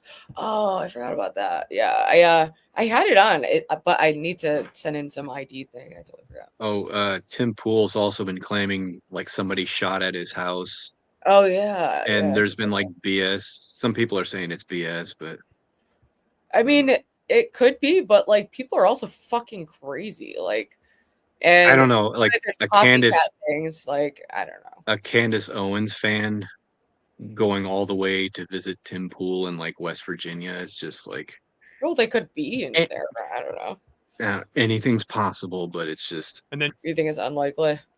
I just remember like years ago, like Lou Dobbs tried claiming somebody was shooting at his house. This is like 15 years ago, and it turns out it was bullshit. But who knows? Erika and her family have a history of human trafficking in Ukraine and a close relationship with Israel and Mossad. Well, I'm totally open to whatever, and I would love to see any evidence you have supporting that claim. I'm still kind of like formulating my opinions. I just don't know that much about her background to that degree. She starts doing ad reads and promoting books and documentaries and paywalled content and doing super chats, and it's like, holy shit, she is making so much money from this. You know, it's like peak grifting. So it's making all the other grifters jealous. And I think Candace will implode eventually because her ego is just completely out of control. But she is very calculated, you know, by acting like I'm not making much money and look how much Turning Point's making. They're making the real money and I'm just calling them out for it. Also, whenever people mock her, she's like, oh, that means the theory that I mentioned about the maroon shirts means we're getting close to the truth and people don't like it. Aspiration, because I think we're getting close. I think this is all reaction, as some of you have pointed out in the comments from yesterday's episode, that suddenly we started talking about Pierre and that $1 billion incentive, and they went crazy. They started going max. So we should stay focused on our investigations. Their color, the 10th Mountain Brigade, maroon. So we're on the right track, and we're going to keep pushing. You can't keep calling everybody crazy. So for people who don't know, Candace has like observed in pictures that at the shooting, there were multiple people wearing like maroon shirts, and she thinks that's connected. And I don't know. It seems like a stretch, but I don't know. What do you think, people? If anyone believes her, I'd love to hear your perspective, or I don't know. I'm just curious to hear what people think. I haven't heard about the maroon shirt thing yet. So. Yeah, I was like, yeah, I don't know. I just saw her. Yeah, she was talking over like a picture of people with maroon shirts. There was like 3 people in like a picture of like 40 people who had maroon shirts, and it's like, I think one reason why some people might think, there's probably several reasons why people think Candace is being legit, is because like, I don't know if it was a few years earlier or something, she was beefing with Steven Crowder, who was going to join the Daily Wire, but he was demanding a stupid amount of money, like tens of millions of dollars, and Candace pretty much exposed him for that. So there are some like kernels of truth when she accuses people. yeah, I can see that. But yeah, it's not satire, Elsie. Like, yeah, that was an actual. I think she's already in New Haven, waiting for tomorrow. That's fine. I don't, you know. Yeah, she was in IKEA by the looks of it. You know who. It's so funny. They'll go to like amazing cities and like with all these things to do, and they just go to the same fucking spot. I guess I get it. I'm a creature of habit, but you know, I've been praying for healing for them and their family, and that's all I can really do at this point, you know, and hope that they can leave me alone. Is your lawyer meeting in person or is it on the phone? I believe it's over the phone for tonight. Then I'm going to meet them tomorrow morning, and I'll be with them and my mom. So. Wins the argument. Laughter, elite laughter, like they're just in their private clubs, like maroon shirts, Egyptian planes. It's elitist and scrappy. Anyways, you guys, there is a documentary that is available on our website what a woman is. And it's an interesting, it goes right along with the book that I wrote. And the only big media personality that's still on board with this nonsense and wants Candace to keep pushing is Tucker Carlson. He was on Theo Vaughn's podcast and he talked about this. And he also posted a video to Twitter where he's like, you know, I like everyone involved. I'm not trying to cause problems, but I'm just asking questions here. Like those Egyptian planes following Erika around. I mean, what even is that? So Candace, she uses Tucker to build credibility. And this is insane. She says Tucker is credible because he's tied to the CIA. I guess now Candace trusts the CIA. I mean, this just makes no fucking sense. Get something wrong, you correct it. But I was right about the Egyptian planes. And when you hear Tucker Carlson say that he is confirming that that part is true, what I take from that. Also, I heard that with the Egyptian planes, she was actually mistaken about like a time zone thing. She thought that it was in a different time zone. So I heard that was inaccurate. But I'm open to you know, whatever theory. Tucker Carlson has been very clear. He grew up with CIA agents, okay? This is a guy who grew up in Virginia. His father, he learned after his father died, he thought he was just working with the CIA. No, his father was on the payroll of the CIA. So Tucker's friends are in the state. So you should take it as a concrete fact that there's something up with these Egyptian planes, and they were in fact following around Charlie, and they were following around Erika, as I told you. And that means people in the NSA, the CIA, are confirming that that is real. Anyways, Tucker then goes on and states the obvious predicament further, which is that we just don't have any faith in the government. So the one prominent person who's backing Candace's claims is closely associated with the CIA and might be a CIA asset. And Candace is referring to the CIA as a credible source to back up her conspiracy theory that the CIA killed Charlie Kirk. Like Candace has talked about how the CIA is behind everything, you know, with MK Ultra and mind control and beekeeper cults. And they're responsible for Charlie Kirk getting assassinated and Bridget McCrone being a man and all this crazy shit. But now she's saying we should trust this. That should be another poll I do, because I still struggle to understand that whole theory about Bridget McCrone being a man and why. I don't know. It seems like she's connecting dots that don't necessarily need to be connected, perhaps. But let's check in on this poll. So far, people, 5 people say she's crazy. 3 say she's onto something. So,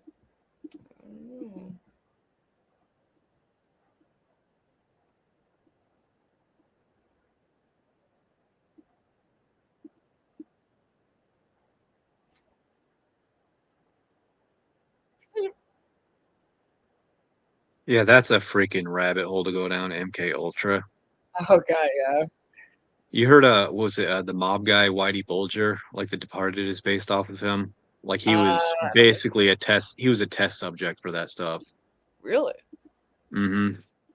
I mean, yeah, it's like the government, it like does weird shit like that. So yeah, it's hard to tell. It was a lot easier for the government to get away with doing stuff like that because not everybody had a phone on them. Not everybody was like recording everybody. And it's just, yeah, COINTELPRO is another huge one that Burgess brought up. And bucket food, I actually, the thing is, it's like people, it was a huge, you know, celebration of his life. And he was someone who was really into like theatrics, from what I knew. And I think that's why they went forward with like all the, you know, all the bells and whistles to make it like an event. And sometimes part of an event is having some different kinds of aesthetic choices.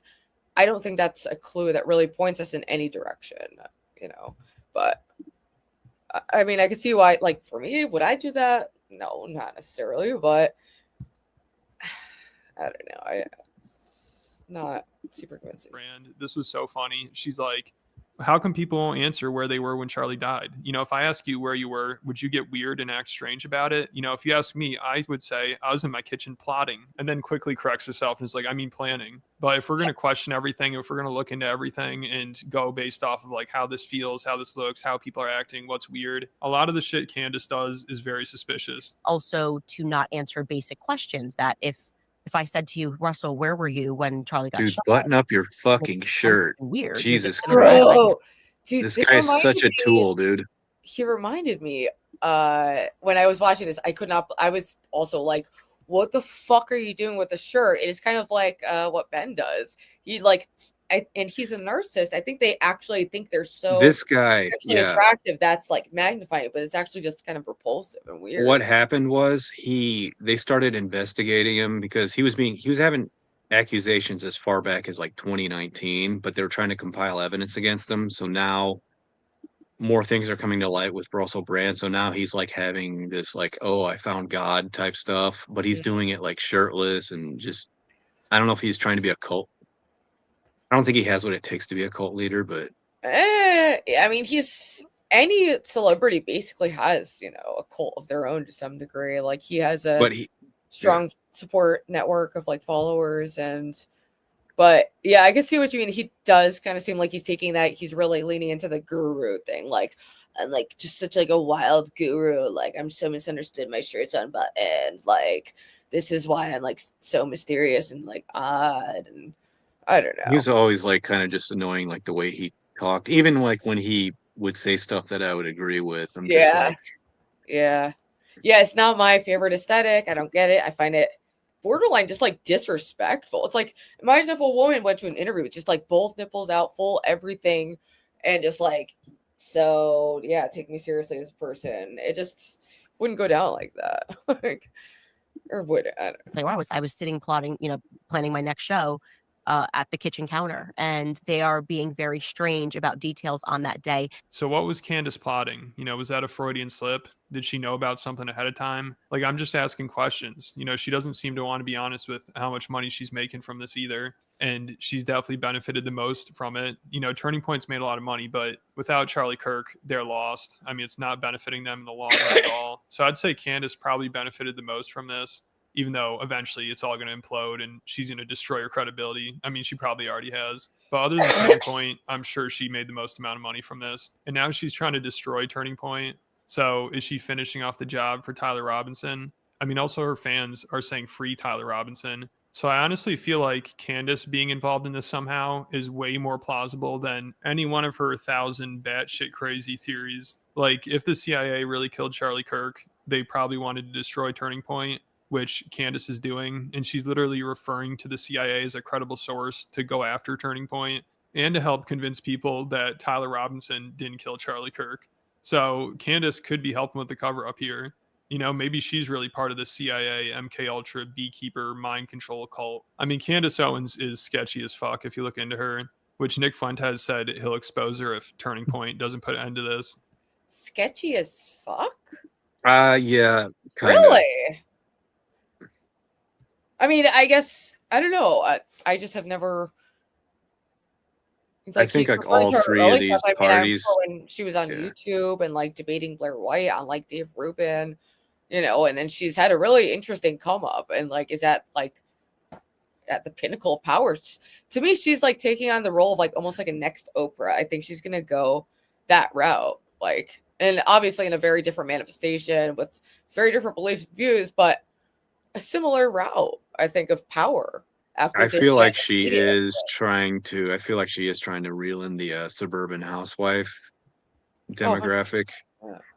But at the same time, like this whole Charlie Kirk thing is really good at the moment for, exposure and whatnot.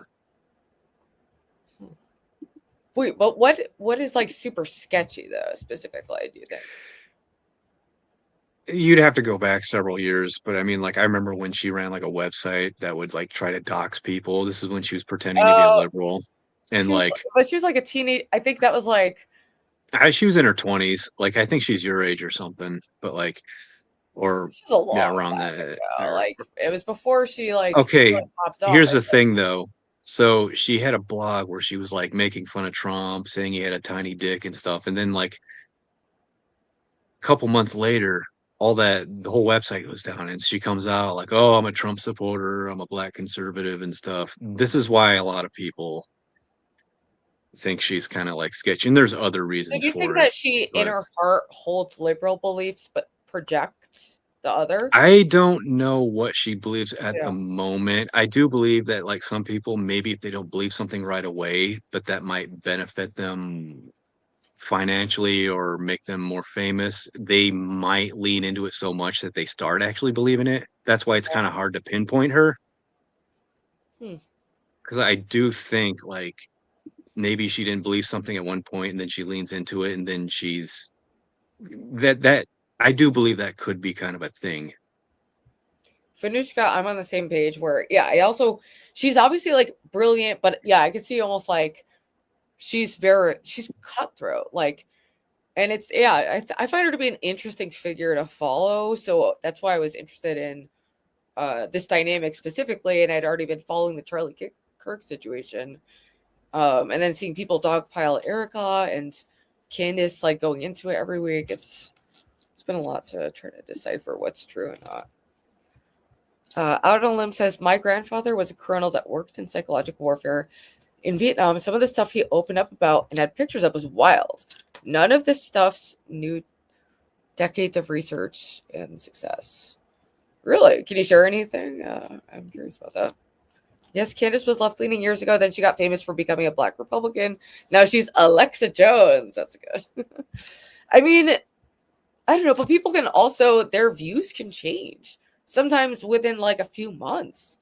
So that's plausible to me too, that her views genuinely changed. It's just, I think another reason why it's like, yeah, it's hard to tell what's genuine. Like I said, going back when she started doing the whole I'm a Black conservative, she was on Joe Rogan and she came off as incredibly misinformed. She's like, well, because they were talking about like climate change or whatever. She's like, I don't believe anything that has .com on it, which is like a very stupid answer. Gaz says most young people are liberal or commie until they earn a living and become a parent. I do think there's truth. You become like a lot of people, at least in my experience, do become more conservative with age, but like, I don't know. It's yes. I've become way further left the older I get and stuff, and I work mostly outdoors and stuff. But. Yeah. I've bounced around the spectrum. I just feel politically homeless, and a lot of some of my coworkers have become like increasingly more like left leaning and stuff. You know, and we operate like skid loaders, telehandler lifts. We drive, you know, gooseneck trailers. I mean, you wouldn't know we were on the left if you met us, but also like Nick Fuentes was like, I don't care what that black bitch says. And it's like, dude, are you dude? Like, also, that whole like getting conservative as you get older, that originates back to like the French Revolution when it was okay, back then the left right, it was like people on the right favored the monarchy and people on the left favored like, you know, electorism or whatever, the parliament. So it had something to do with a guy getting an argument to somebody and he's like, well, you'll change your ways. And he's like, you know, the older I get, the more I become a Republican. But Republican in France meant left leaning. Oh, interesting. Yeah, because I mean, in my experience, I've definitely like I used to be very far left. Like I identified as like an communist, and now I'm like more towards the center on a lot of things, and just in the state of like I'm retarded and don't have the answers for anything. Also, and like another thing people don't seem to realize, like the largest eligible voting demographic is people that don't vote. And when you find a candidate, whether the left or right, that brings out a lot, you know, maybe they have a message that resonates with people. Like that's why, like that's the thing. Like all the old people in like FDR voted with the more left-leaning candidate and stuff. Yeah, they went a little bit to the right with like Eisenhower, but then you know we had like Kennedy and Johnson and stuff. So I mean, it's just it's never. I don't know. It's never set in stone. Yeah, that's interesting. Tony says, the good Tony said she's onto something. I don't know. I really don't know. She's gaining viewers because people want to hear it. True. Yeah. I mean, the event was so recent and so impactful to a lot of people. I get that. Who becomes more left-wing as they get older? I've seen it, but at least maybe because I was already so far left, like I've just noticed that some people got more conservative, but I don't know. A lot of my close friends are kind of when you realize like corporations and people with certain money are buying the politicians too much, you tend to like start looking towards more left-leaning stuff to give, you know, that give corporate power or corporate money like less power. Yeah. Well, yeah, 'cause it's resource hoarding. It doesn't make sense to even have numbers that represent value in day-to-day life that are in the billions and trillions. It's a corrupt abstraction of, you know, money. Stevie's the kind of guy that has a Hillary Clinton and gun bumper stickers on his car. Oh no, it did it again. Distinction's the kind of guy that leaves comments about Ruby being a 4-year-old girl. Just remember that. Bling a neck, Distinction. All right, sorry about that. I guess I clicked something. Wait, That what was your always rebuttal? happens. You would say, what do you think about Hillary Clinton? I'm just curious. I don't like her. I think she should go away, and I hope she's in the Epstein files and her career is done after that. I wonder. Oh, it's funny thing is, How old is Ruby? I'm 35. I'm gonna be 36 in February. So mark your calendars for my birthday. And yeah, I don't know why I get X'd out. What's your plan for your Yeah, 36th birthday? I usually, since I've gotten old and boring and want to be a normie, I usually just go out with my immediate family.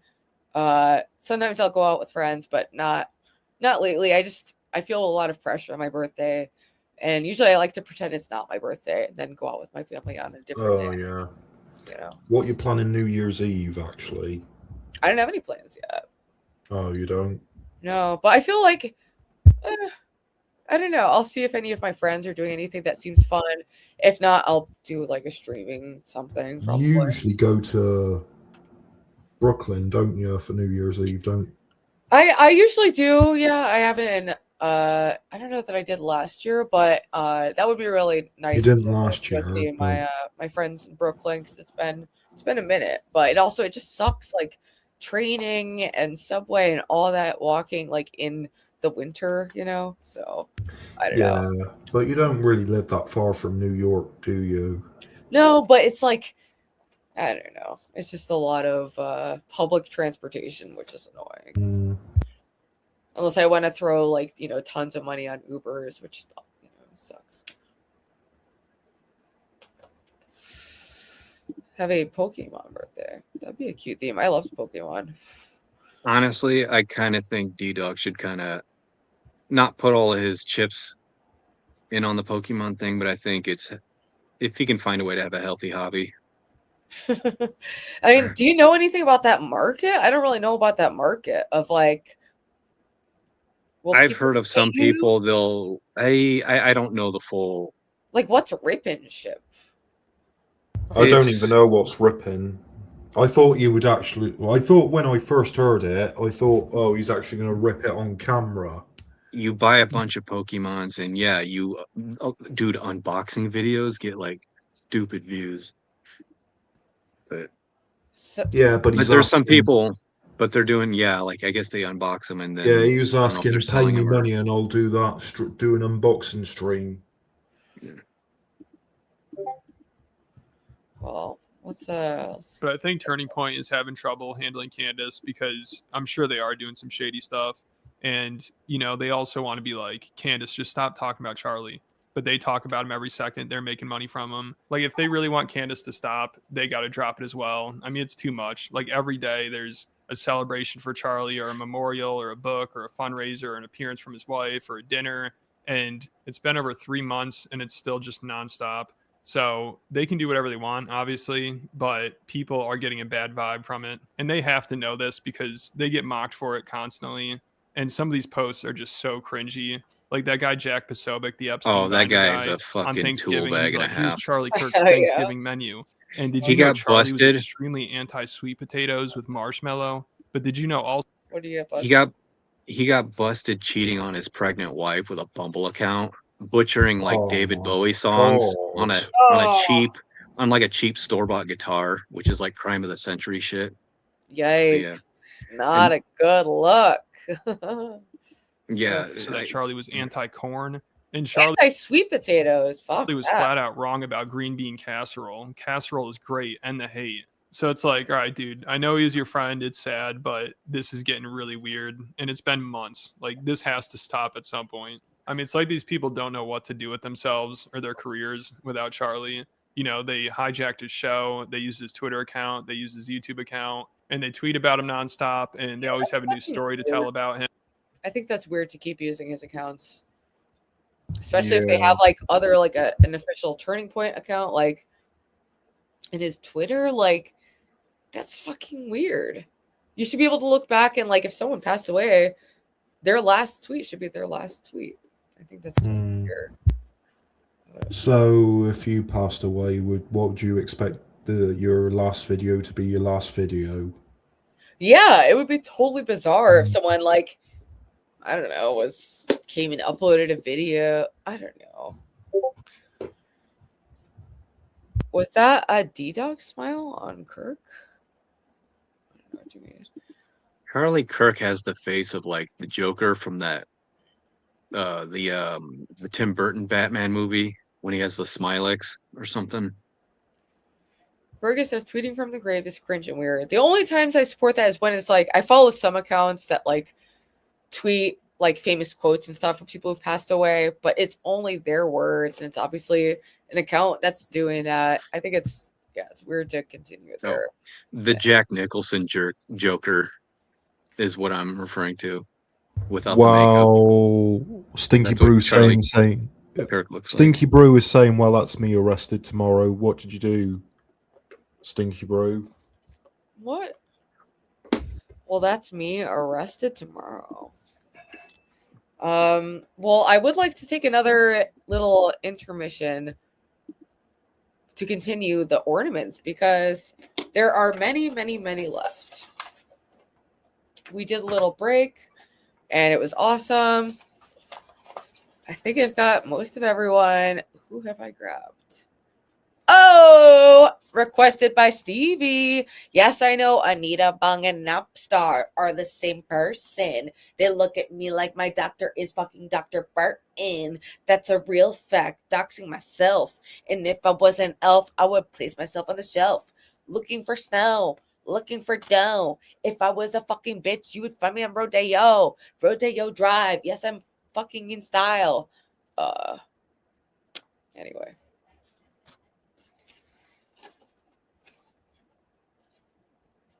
He-Man, awesome female chatter. Shout out to you, He-Man, for being a woman. Being that bitch. That bitch. That female. Look at that show. That's like I love you in an email. What does that mean? Do you eat collard greens? Are you fucking from the music place? Are you from the scene? He-Man. LCLC LCW in a black dress. Is she a mattress? Does she play master chess? Does she have a breast? Does she have two? Is she related to the chatter named Boy Blue? Would she hit snooze on the alarm? Does she like to look at me like I am a lockout a farm? That the answer's no. You'll see her in the snow. And if you want to party, just know she's ready to go. LCW. KZ in the house. I never killed a mouse. I just saw it in the shower and I gave it a fucking blouse to make it feel comfortable. Yeah, that's my reason. You're so mistaken that you're always charged for treason. I've done that rhyme before. Just hit ignore. Like I do on these bitches. I make me want to snore. St. Elmo's fire. I ain't talking about movie. Are we talking about Xena? Are we talking about Shuvi? St. Elmo's fire.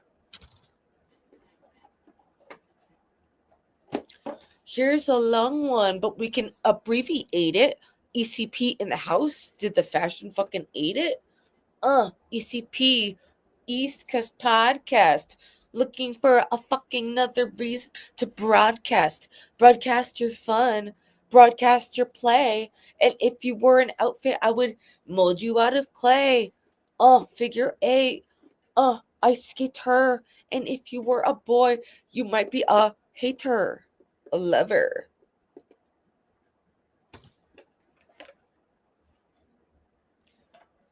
What it do? What it do? He always comes in chat and he knows just what it do. His name is Michael. I ain't talking artsy crafts. And if you were a bitch, I'd put you on a fast. Cause you looking fat and incestual. It's fucking really gross. And I think that I should rule over you and tell you what it do. Cause I'm just like Michael. And me and Michael stick like glue.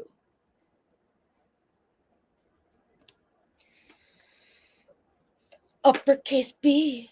Uppercase B. We're talking BBB.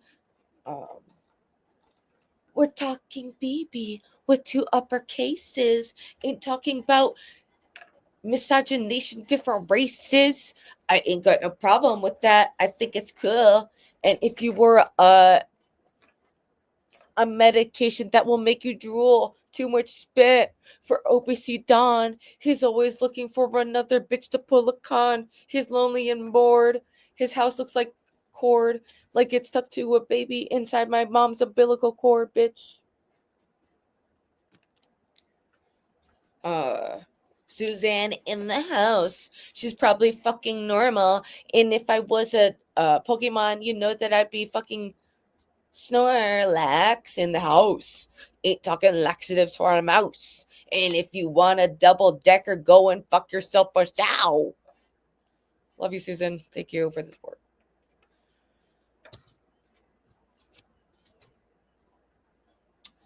Romano in the house, Power Ranger to the core.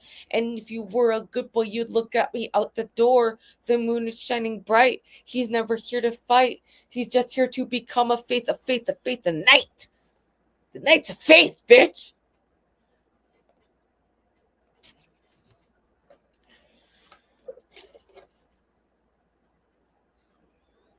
Ooh, someone who was known as a snake. But that was some kayfabe that's also known as fake. He's out there with Darius. The STDs are various. He's kind of acting funny, but it's really so hilarious. You are 35, but this bitch can't drive. Typed it in all green. If by typed, I mean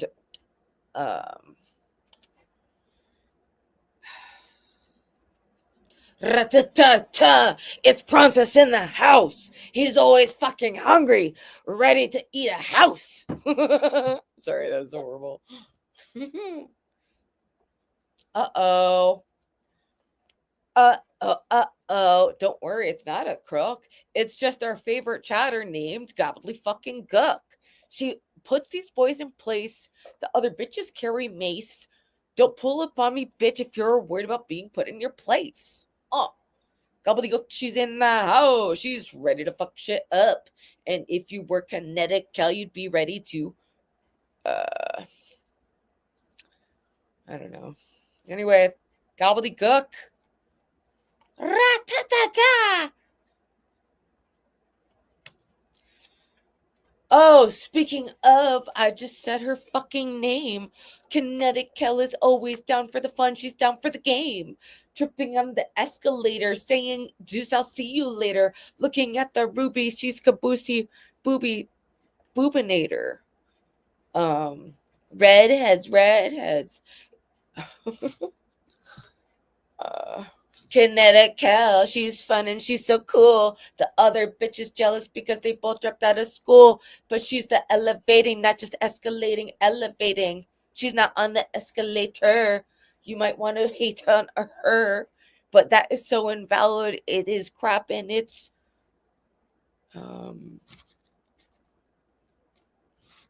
worse than wearing fur.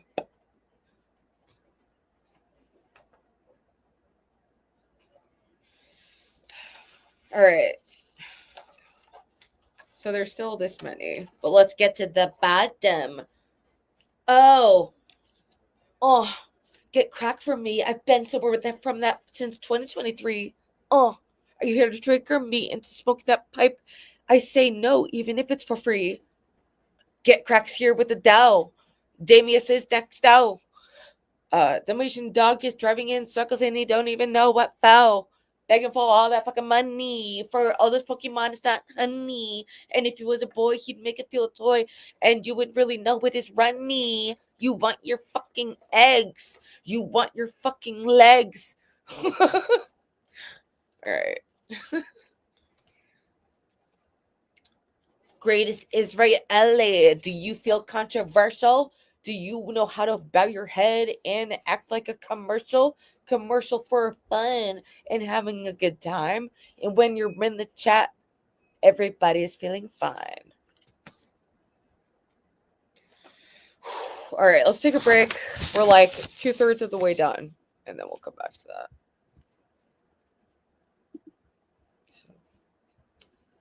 I'm going to push play and go to the bathroom.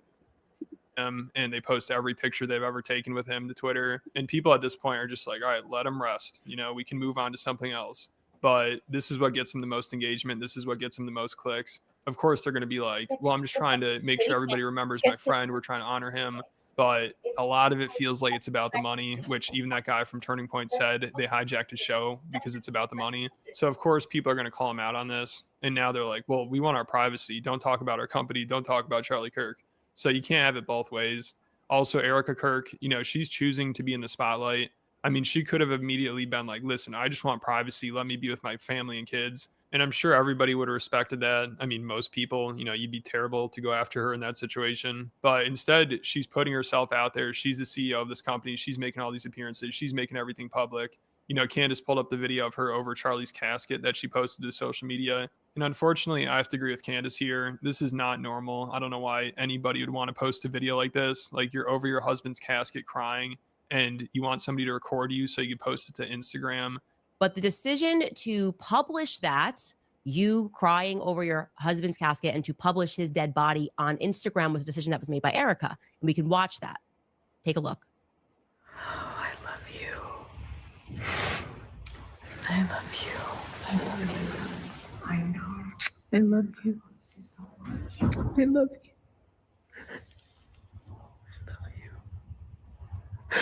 God bless you.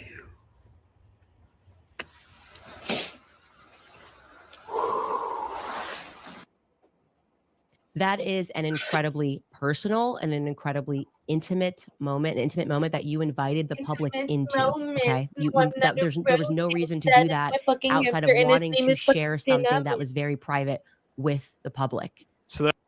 All right.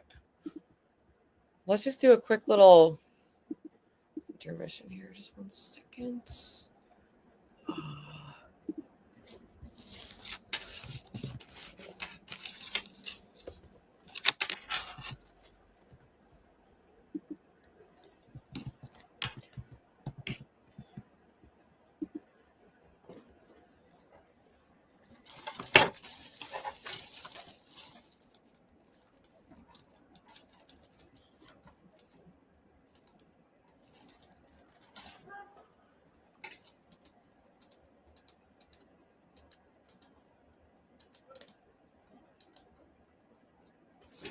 All right.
Welcome back. That's good. I like how a lot of her earlier stuff was like made on like GarageBand. Yeah. Yeah, and that stuff. and Genesis were both made on GarageBand, which are some of her biggest songs. So shout out to her. Sexy Angel. Whoa. Anyway, so that was a little intermission. Let's get back to the content.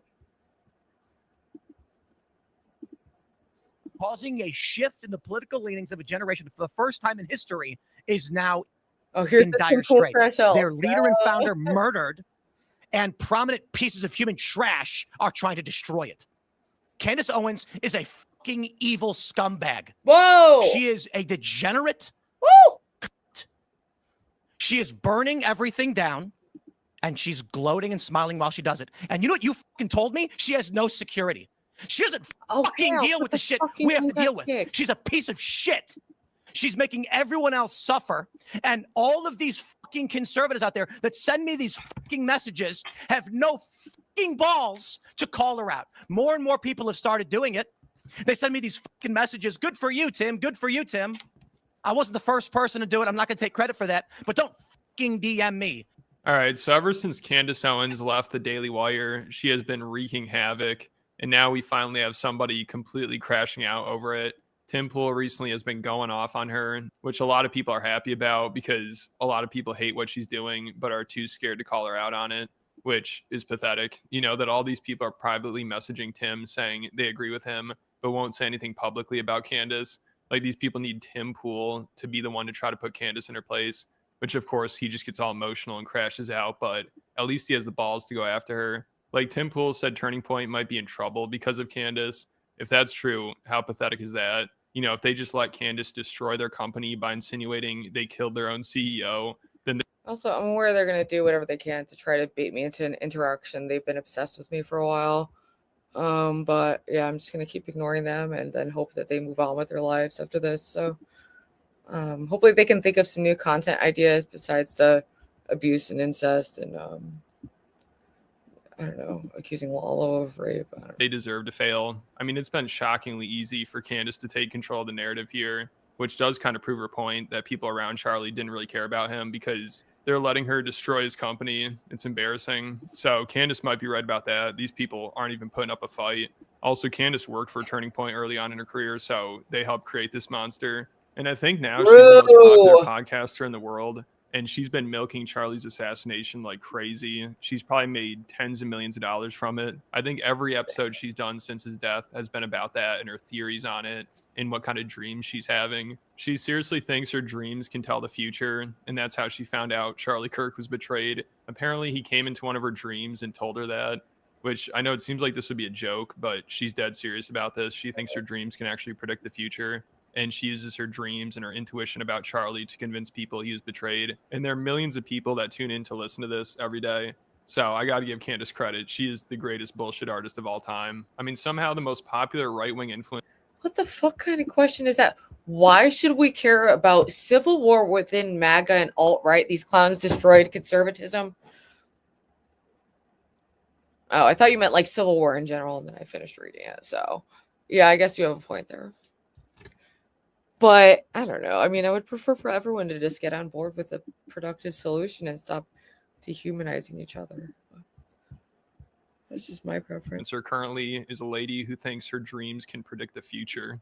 A super vivid dream. I was pregnant. Tends to happen a lot to women when they're pregnant. But in that dream from 2023, my former producer of the show and I were standing in the control room, and she told me that she was 26 weeks pregnant. This is in the dream. And she told me exactly what month the baby was coming. I asked her in the dream, is it a boy? Is it a girl? And she said, it's a boy. I woke up and I immediately texted my producer in real life. And I said, hey, you're pregnant, just so you know, it's a boy. And then she found out that she was pregnant 1 week later. She had no idea when I texted her. I similarly, like I just said, had a vivid dream this weekend. And Charlie came to me and he told me that he was betrayed. I also felt in the dream that it is soon going to be revealed, that it's actually inevitable that it is going to be revealed, that there is nothing and no one that is going to stop the truth from coming out, and it is going to have international consequences. Women tend to have a stronger intuition about people, I would say. We care about whether or not his friends betrayed him, okay? So dreams can give you some sort of intuition, and I certainly think that mine gave me a lot of intuition. Loving your emails, telling me about your dreams. People in Turning Point had dreams. There was one young woman who emailed me and said, Candace, like, I just have to tell you, the week leading up to this, I had a very vivid dream about so-and-so at the company and 6 snakes that were around him. There's many people who dreamed, for whatever reason, the number 6 was in their dreams in terms of the weapon, whatever it was 6 that was appearing. And so I'm kind of going by a vibe that there may be 6 people who betrayed him by the end of this. I'm 777. One too many dreams to that effect from people around the world. Trust your gut. Don't ignore your dreams. I felt it leading up to Charlie's assassination. I pulled my children out of school.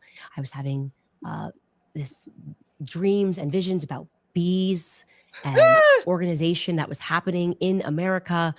I have a sense of dread that a lot of these events that are happening, these inexplicable events like the Malibu fires, these sort of coastal events. So maybe everybody just tunes into her show to see how crazy she is. I mean, I wish that was the case, but she actually has a lot of fans and she's causing real problems for people because they don't know how to respond to her. You know, they're hoping she'd just go away, but it doesn't seem like she will. And she just keeps doubling down and getting more and more out there. I mean, it's nearly impossible to even keep up with these theories of hers. Like, there are some suspicious things about Charlie's assassination, but Candace just throws so much shit at the wall. It's like, what are we even doing here? Just stick to one theory. I mean, at the end, she said she's had dreams of bees because she also believes there's this underground beekeeper cult that has infiltrated. Bucket Food 11 on Kick. Shout out to people on Kick right now. Kirk requested an audit of TPUSA right before his murder. He suspected or discovered something diabolical, and his honey. So you think his wife was like a hired like agent to like seduce him? I only know these terms from Ddog, so just know what zone you're in for the paranoia level. It's so entertaining. Candace called it. Beekeeping is an entire Moffat. He-Man, did you see the ornaments? Wait, I have the green light on, so you can probably barely see anything, but. And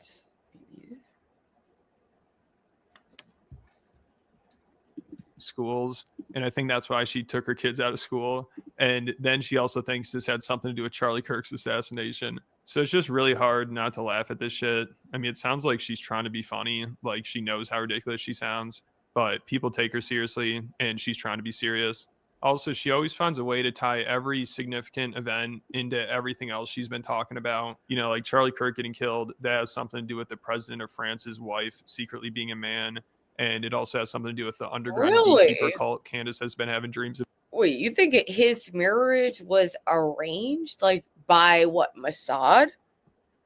So this is cool. The green light is making it's reflecting onto like the white things I have on and making it like the green light effect. But I think it's kind of fun. Oh, I think your green screen is awesome. I like the effects you use with it. I was even doing it. Yeah, because the green light. Yeah, it's fun to play with. I like it. I'm glad you enjoy it.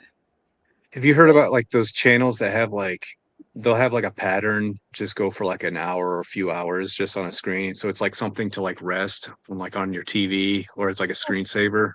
Like those show up in my algorithm. I want to make stuff like that, like just weird like art designs that kind of change. I mean, I like the ones you made so far. So thank you. About that she thinks is in schools. Came across what looked to me like a bunch of people talking about bees. You're going, Candace, what do you, like literally bees in a way that the only way I can describe it to you is like they were speaking about bees, but they weren't speaking about bees. It was very coded.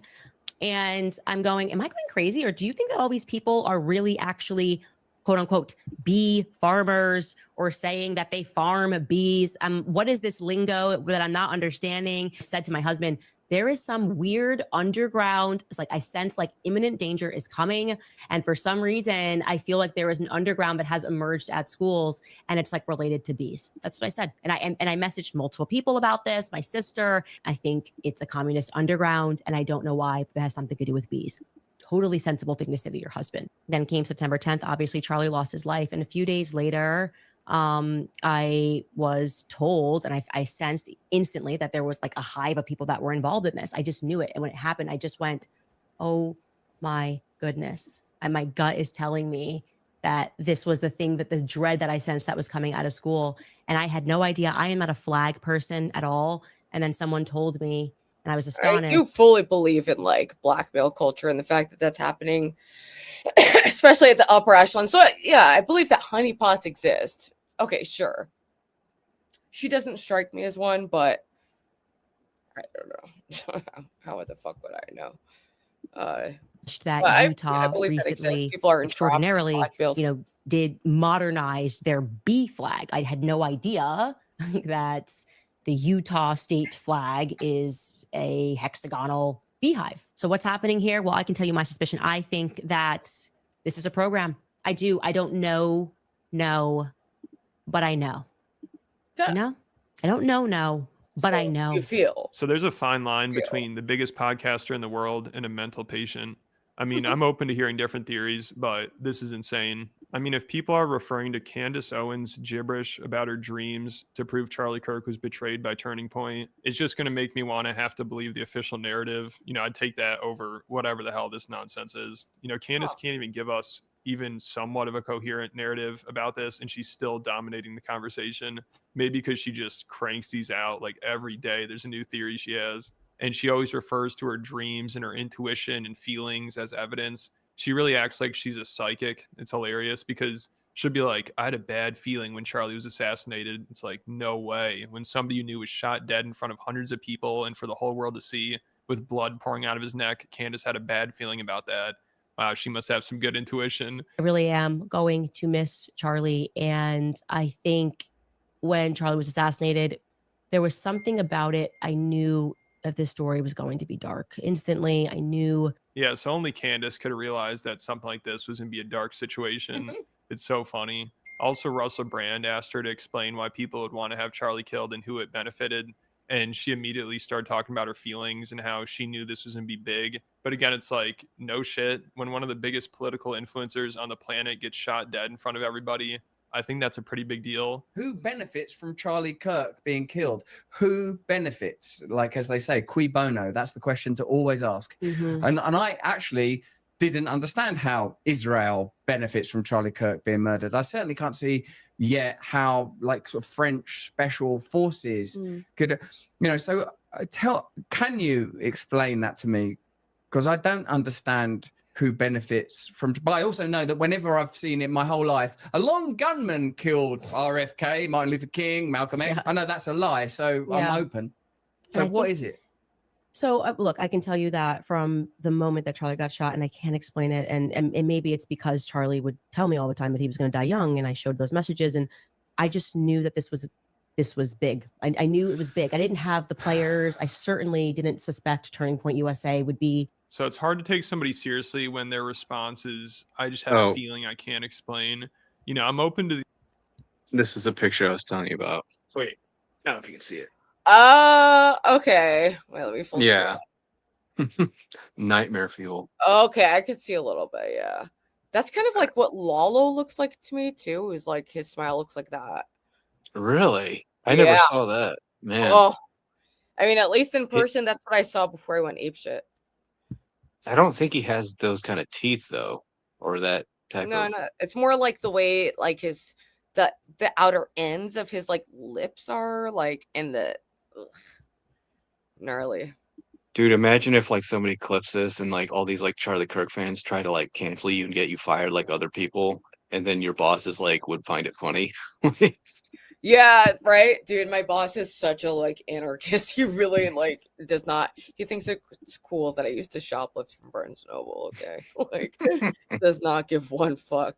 It's cute. All right, yeah, I gotta change this. This is kind of the idea frightening. That there's more to the story, but this is just lunacy. And every day she's like, I have groundbreaking info. This is gonna be huge. This is gonna change everything. OPC, hit the link, please. Oh, of course he's team Ddog, any. Well, listen, we're all team humanity, okay? I'm not anti him. We're just in a confused whatever. No. I see it only in Lawless, not in Ddog's now. She was a pageant thing too, owned by big names. Oh yeah, I forget. She was like in a pageant. I think she was on a reality show at one point, and I think she had some type of like brand. I don't. She has a long She has kind of a history before she met him, and she's like, I don't know if she's older or younger, or if she has kids. I think I read she was like a little older. I don't think she had kids before. Nothing wrong with that, but I mean, like, she has. Well, like within conservative circles, that is something that people are shamed for, even though it's like. Do you think that might be why a lot of people are like going at? Well, I mean, there's a numerous amounts of reasons to why like certain people are going after her, but yeah, I never thought about that. Like, conservatives don't like if the woman's like, I don't know, 6 or 7 years older than him. I don't remember, but it's OPC. To me, that's coming no big up. deal. But OPC, the link is just right over here. So if you like, yes, I burnt the ornament and the bridge, and this is me offering you an olive twig. And you could, maybe we could steer the ship in a different direction. But it's kind of like the Hail Mary olive twig. So. Ooh, what if OPC has his own Pokemon channel, like Pokemon Dawn? That'd be good. Pokédon. Crazy bullshit that leads The to Ddog gets jealous because he gets more there are a views than few him. students wearing maroon shirts during Charlie's assassination. So of course there's some theory about that. And whenever people mock her for these theories, she takes that as, oh, I must be onto something here. Like, she has no self-awareness at all. And she always thinks she's onto something no matter how ridiculous it is. Because, I mean, she can say whatever she wants. Her followers literally believe she could predict the future. So they'll believe any bullshit from her. Here we go. We have this young man. This is after the shot. He's wearing maroon. Show you another person here sitting there under the tree after the shot, and he's wearing maroon. Show you another person here. We're going to come back to this person who is wearing maroon because his dad is going to say something publicly. 3 people, 1 shot, all of them alone, wearing maroon. We're going to come back to the guy at the top there who has the hat, the darker hat on, who is wearing maroon. Just like these like strapping young men all wearing maroon. We've got this guy in the bush wearing maroon. I could go on and on. This person of how many people wearing maroon. I even have a video of someone holding a maroon shirt. Okay. So I mentioned that quite casually. And that thing happened where there was an overreaction for no reason online. So I knew that I was on the right track. And I Where's should probably Menard? keep Tell going. him. Also, another one of her theories was about these Egyptian No planes way. that were following Charlie around. She claimed an Egyptian plane took off right after Charlie was assassinated, but she didn't understand the time zone difference. She thought UTC time meant Utah time, so she didn't understand that the plane really took off hours before Charlie died, but she still, of course, found a way to spin it to fit her theory. Also, she keeps leaking personal texts from Charlie, which I think is really inappropriate. 100% agree with that. Like, I don't know. I get maybe like something that was like hurtful, like, but just like day-to-day random text, that's so fucking weird. That to me crosses the line. Because some of them are really embarrassing. There's this one where Charlie's quoting a Nicki Minaj verse, and he sent this weird emoji and said, "When Nicki's verse drops, I lose my mind." So I don't know if you'd appreciate these messages being public, but Candace just cannot let this man rest. Instead, she has to reveal all this personal stuff about him. And she also shared another message. Like, she hyped up this show like crazy, and she said she had info that would change everything. So I tuned in. I wanted to see what she had to say. And of course, most of it was just incoherent ramblings about some out there theory of hers. But then again, she dropped another message that Charlie sent her where he's trying to get fashion advice from her. Charlie going on dates and the girls that he liked, and me always being the wing woman, and him asking. This text message is one of my favorite text messages between me and Charlie when he was getting ready to go on a date. And, he didn't date many people. And he was just kind of in love with this girl. And he was asking me, should I wear this? And this is the text message. It's so sweet. He said, do I have to change this shirt? And I wrote back, yes. And throw it away if you can, Charlie. And this is months after his death. I mean, I don't know if she'll ever give this up. Like, she somehow always finds a way to drag this on, and she keeps people engaged. That's impressive. So I got to give her credit there. Her fans are still totally on board with all this madness. And I'm sure she really is affecting Turning Point. Like last week, she said, I can now say with full confidence that I believe Charlie Kirk was betrayed The real by Channel leadership of D's Turning Point here. USA and some of the very people who eulogized him on stage. And I'm making a personal plea to glad every you made well-meaning it. person who donated to I this have an ornament godforsaken for you. organization to request a refund. So Turning Point and Charlie's friends are probably in shambles. Like, these people are getting destroyed by Candace Owens. It's hilarious. Like, they're barely even putting up a fight. Some of them are even making things worse. Like this Epstein binder guy, Jack Posobiec. He was close friends with Charlie, and I think he might work for Turning Point. no, it does So the he James obviously Gray thing thinks on it, Tyler but- Robinson was the person that killed Charlie Kirk. So he tried to prove to Candace Owens fans that Tyler Robinson was the shooter by showing how much he likes guns. So he posted pictures of Tyler Robinson's brother with guns with his face blurred out and acted like it was Tyler Robinson. So he got community noted. So this obviously well, is you're not an helping at all. idiot. It's only Good making luck things finding worse. something. Also, I think this guy's kind of scared to call out Candace Owens. He never directly mentions her name and instead refers to her and her fans as Tyler Robin Simpers. So this guy is just pathetic. It seems like the only people that are really trying to put Candace in her place are Nick Fuentes, who hated Charlie Kirk, and Tim Pool, who Yeah, isn't I a would big love to fan of have Turning Channel D Point. call in. And he even seems kind of annoyed with them and Charlie's friends because they've just done such a bad job. Why at trying don't you want to defend call Charlie in, and call out OPC? Candace. Most of them are too He's scared, scared. So Well, Tim he's seems what fed up happens with is everything. ornament. Also, he's always on the Scared verge cat, of is he? crashing out. Like, at least a few times every year, he's like, I got nothing to Final lose. chip. I don't care anymore. I could give all this up tomorrow and live in a van down by the river. So this is a perfect storm here. Candace, she's going completely off the rails. And it's that time of the year for Tim where he starts crashing out and acting like he has nothing to lose. Charlie spent his life building out these organizations. Candace is doing everything in her power to tear them down. She hates Charlie. She hates what Charlie built, and she wants it to burn. She hates Charlie's family. She hates Charlie's friends. She's accused them of killing him.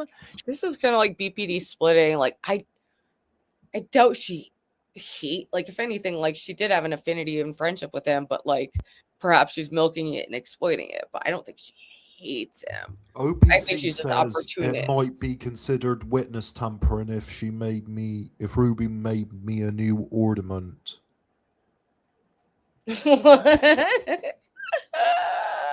OPC saying it might be considered witness tampering. Well, She's accused his wife of having knowledge of these events, and then she comes out and says, "I never said that." You think so, Not Bucket? in the literal sense, but there's literally no other logical conclusion to what you're saying. I'll tell you this: Candace lighting a Molotov and throwing it to the window is not helping, and it's the most demoralizing thing ever. Additionally, all of the fucking cowards on the right who are too scared to say anything about her, because she tweets at me talking shit or whatever, and then a bunch of people come and flood our chat. I could give a single flying fuck. You can come and you can burn everything I have to the ground, and I will happily live in a van down by the river. I don't care to be number one. I don't need to be number one. What I care about is what is true and what will help this country and what works. And she is a fucking scumbag. Okay? And she's getting worse every day. And she crossed the line. She continually crosses the line every day, insinuating that Turning Point literally killed the guy who made them all rich. And I hear this in the streets, and at a certain point, I'm like, holy shit, we're gonna lose the midterms. We're gonna lose the midterms, then we're gonna lose in 2028, and it's because she's a piece of shit. Because instead of saying, guys, let's come together and figure out how to work together, she says the stupidest retarded crap. And now everybody's running around divided and broken. For what reason? For literally what reason? Now, guess what? I'm not on the best of terms with Turning Point either. In case you didn't remember, they didn't invite us this year, and it's become a big thing or whatever. So it's like Battle of the Grifters. I love it. Like, also Turning Point accused Candace of trying to profit off of Charlie's death. So of course she's like, I'm not trying to do that. That's what you guys are trying to do. These men, okay, this company, these amazing lads over here have the audacity to accuse me of enriching myself when they were out there selling t-shirts, okay, of what Charlie died in to enrich themselves. Were they giving those t-shirts away for free at the Staples Centers? No, they were selling kit of what Charlie died in to the tune of $80 million+ that they made in the first 3 weeks. Okay. They made their entire budget for the year in the first couple of weeks following Charlie's assassination. And they are attacking me with zero proof that I made a single dollar off of Charlie's assassination. I did not sell a cup. I did not sell a mug. And Turning Point finally did agree to talk to her, which she had been begging for. And she's like, anytime, any place, I'm ready to go. Then they gave her a time and place, and she's like, whoa, that's the week before Christmas. Come on, I can't make it. We would sincerely welcome her participation in that live stream at our studio here in Phoenix. At this point, we believe the ball is back in her court. So I accept it with whistles and bells, everything I fully accept. You can pick the place, you can pick the time at 4 p.m. Eastern, 2 p.m. local time on Monday, December 15th from Charlie's Phoenix studio. Our offer from yesterday holds. If Candace wishes to join us in person in Phoenix, you can pick the place, you can pick the time. And obviously, leading up to Christmas, that's the last week of our show. Obviously, it's a pretty busy week. You can pick the place, you can pick the time, but no, they need to have it in person in Phoenix on December 15th, or they cannot have me at all. So she talks about this nonstop for months. You know, it's like the most important thing in the world to her, and she thinks it's weird. Nobody will talk to her about it. And now she finally gets an offer to talk to Turning Point, which you'd think she'd make it work no matter what. I mean, she basically said that. But of course, now she's too busy for it, and it doesn't seem as important to her. So I think between that and her claiming the president of France hired an Israeli to try to have her assassinated, people are like, all right, this is just insanity. I mean, think about what's going on here. Charlie Kirk actually gets assassinated. Candace Owens hijacks his death, comes up with 1,000 theories about it, insinuates his own company did it, then makes it all about herself and ties it into her own personal situation with the Macrons and the Jews being after her. And now she claims they just tried to have her assassinated. And she actually says there was an attempt. So Candace Owens survived an assassination attempt by an Israeli assassin who was hired by the president of France because Candace did a 6-part series about how his wife is a man. And somehow Charlie Kirk ties into this. You know, I think maybe him getting killed is a warning shot or something. I don't know. But apparently, if you don't believe all this, you just haven't been paying attention enough, and you better wake up fast. Foremost, if you were one of the people online who believed for a single second that it was even a remote possibility that I simply made up a French assassination attempt heading into Thanksgiving week, I don't know, for like attention or something. Yeah, if you thought that for a single second, then you're just not sober. You're not paying attention to anything, and you need to wake up real fast. We're going to move quickly through a lot of things this week because everyone in the world needs to wake up. I wanted to update you guys and let you know that Cam Higbee, remember that weird propagandist reporter who goes to the Pentagon press secretary and is like, don't laugh. Okay, right? Don't laugh. And then proceeds to ask if they heard about France's assassination attempt on my life, which I also said that France was on the ground on the day that Charlie was assassinated. So in theory, Cam Higbee, who was laughing off the idea of an assassination attempt, is being paid by the very organization that just had its leader assassinated in broad daylight in front of the entire world. I find that to be interesting. Who directed him to ask that question?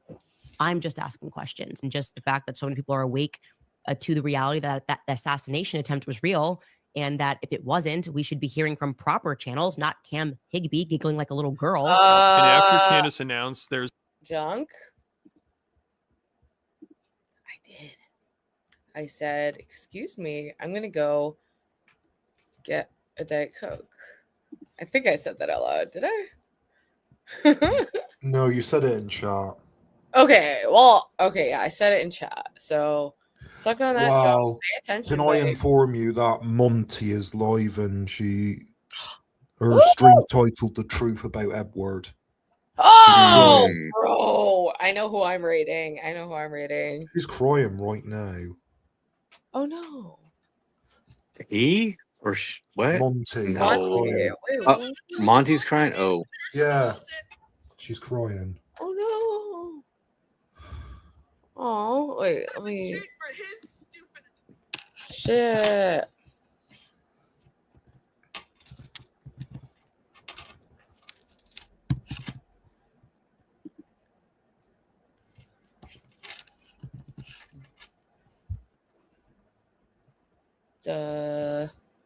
Fuck. Why is it? Why am I not? Oh, it's right here. Here, I'll put it in private chat. I found it. Why do you care what he said? All he would talk about, and then hang up. I'm so tired of having to say, like, I'm just so tired of like being controlled in that way. Of like, say the wrong thing, these men will just hang up, ignore you. Sorry, I didn't realize it was my face. You would think that like my boyfriend would care enough about me to be like, "Hey, how are you? You stayed up really late." Straight back. If you want to talk about this straight from the giant battle, then be like, "How are you?" No. You're up till 4. You have to pack. How is that going? Not about, oh, did you see how you beat King and blah, blah, blah. Like, thank you, OPC Jr. Like, what the fuck? And then when I don't answer about that, I get cut off from communication. Done. Fuck you, bitch. You know what I mean? Like, I am so tired of these men who, like, what? I should do that to you. Right? You're a mall cop. I should do that to you. Hit the like, motherfucker. Because it's a privilege to talk to me. But apparently it's a privilege to talk to Edward. It's a privilege to be able to talk to him. And all this is going to do is piss him off. He's so fucking... OPC Jr.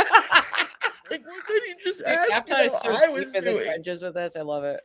Oh, did you see King? Oh, King, your numbers.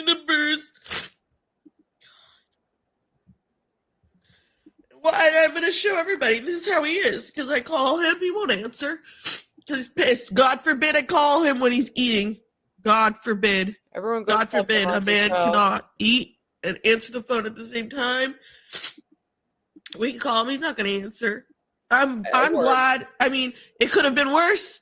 That's why I could have been blocked. That's what he does all the time. He loves doing that. When I tell him to stop doing that, all he does is he learns. That's how you control Monty. That's how you control her.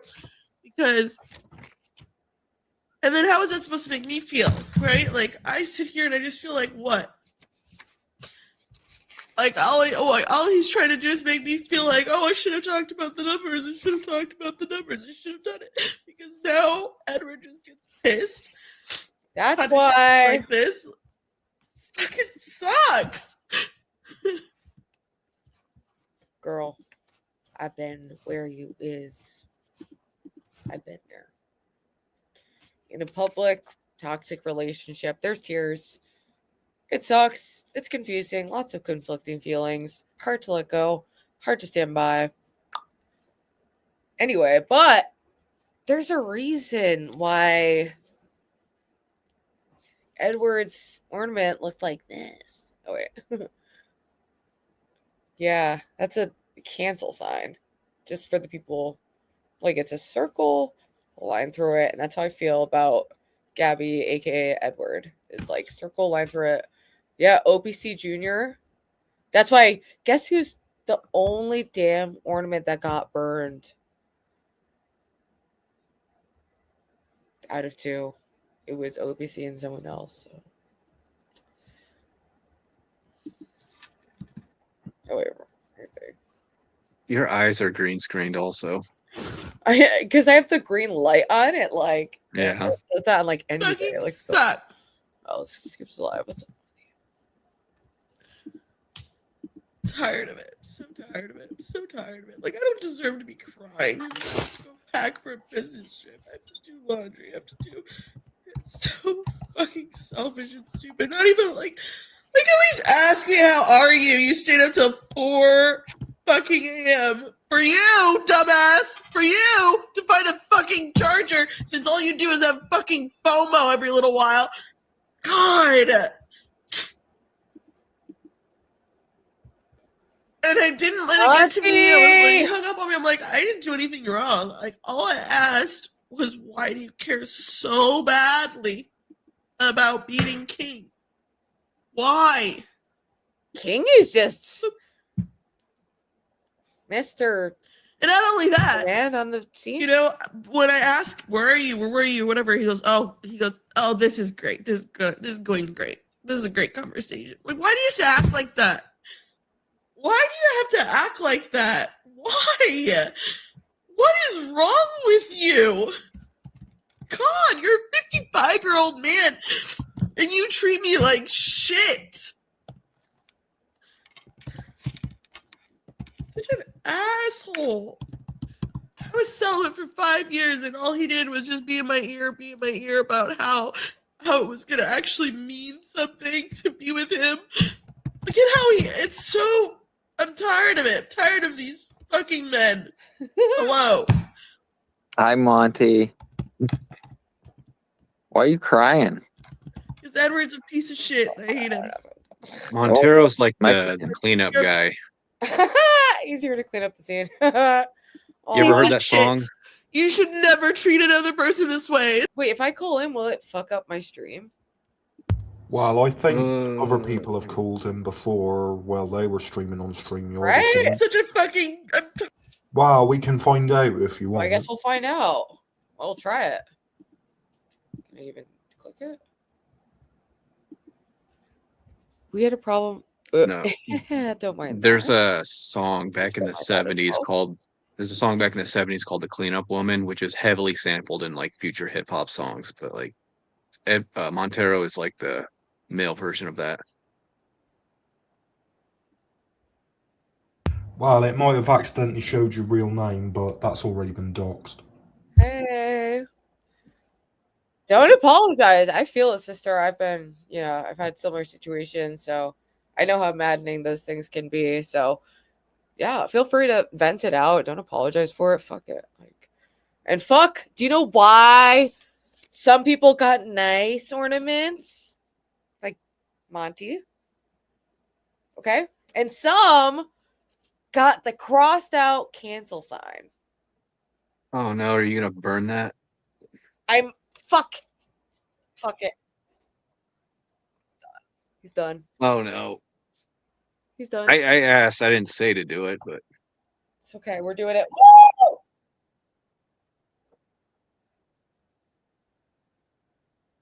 Dude, that's.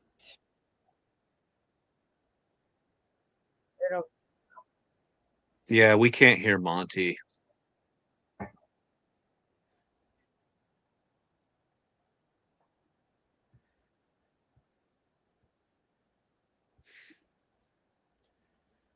Oh, there's Jeremy. Fuck you, Edward, aka Gabby. Woo, I'll be right back though. Sorry. I guess you guys couldn't hear Monty, so I don't know. Maybe I'll just raid her and then just go onto her stream. I posted something in the private chat. It was like a kind of a cool tattoo channel that showed up in my algorithm. They do a lot of funny stuff. The guy who owns it, his name's Donnie Manco. It's pretty interesting. He's very like eccentric guy, but they post a lot of funny shorts. You know. I barely have cried in front of family this I can ever do. I mean, you know, she's probably had like a drink or two, and once you get comfortable streaming, like things happen, and if you stream enough, eventually, it's not always going to be the most positive feelings. So, I don't know. I get it. So, her makes her does all the time. It's fine. He says they became friends in the end. Discord avoid it. That's probably for the best. Lalo's here. I don't see them. They're very small though, so I guess wouldn't necessarily know. All right, boys, help her.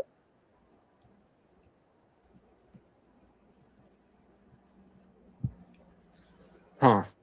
Yeah, we can't hear. Okay, Oh!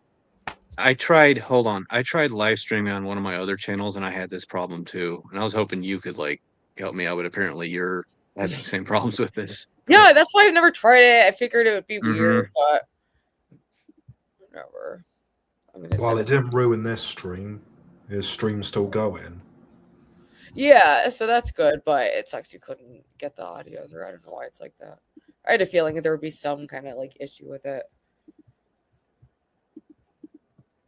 But dude, she's got Montero up there. I don't know, chat. You should go back in. I know. I kind of want to go back. So let's all go raid over there. And I mean, I will just be over there, so it won't be vastly different than this. So let's continue with the show on the Monty show. Yeah. Homegirl, let's swoop into the scene. Nobody be negative or assholes. It is not the time. Okay? Yeah.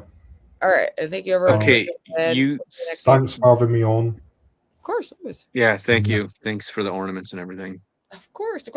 More ornaments to come. We're gonna have to do multiple ceremonies, so stay tuned for. Let's get ready to raid. Yeah. Let me make All sure I right. got that set up. Did I get this up? Okay, yeah, I've got it. All right, we'll see you over there, chat.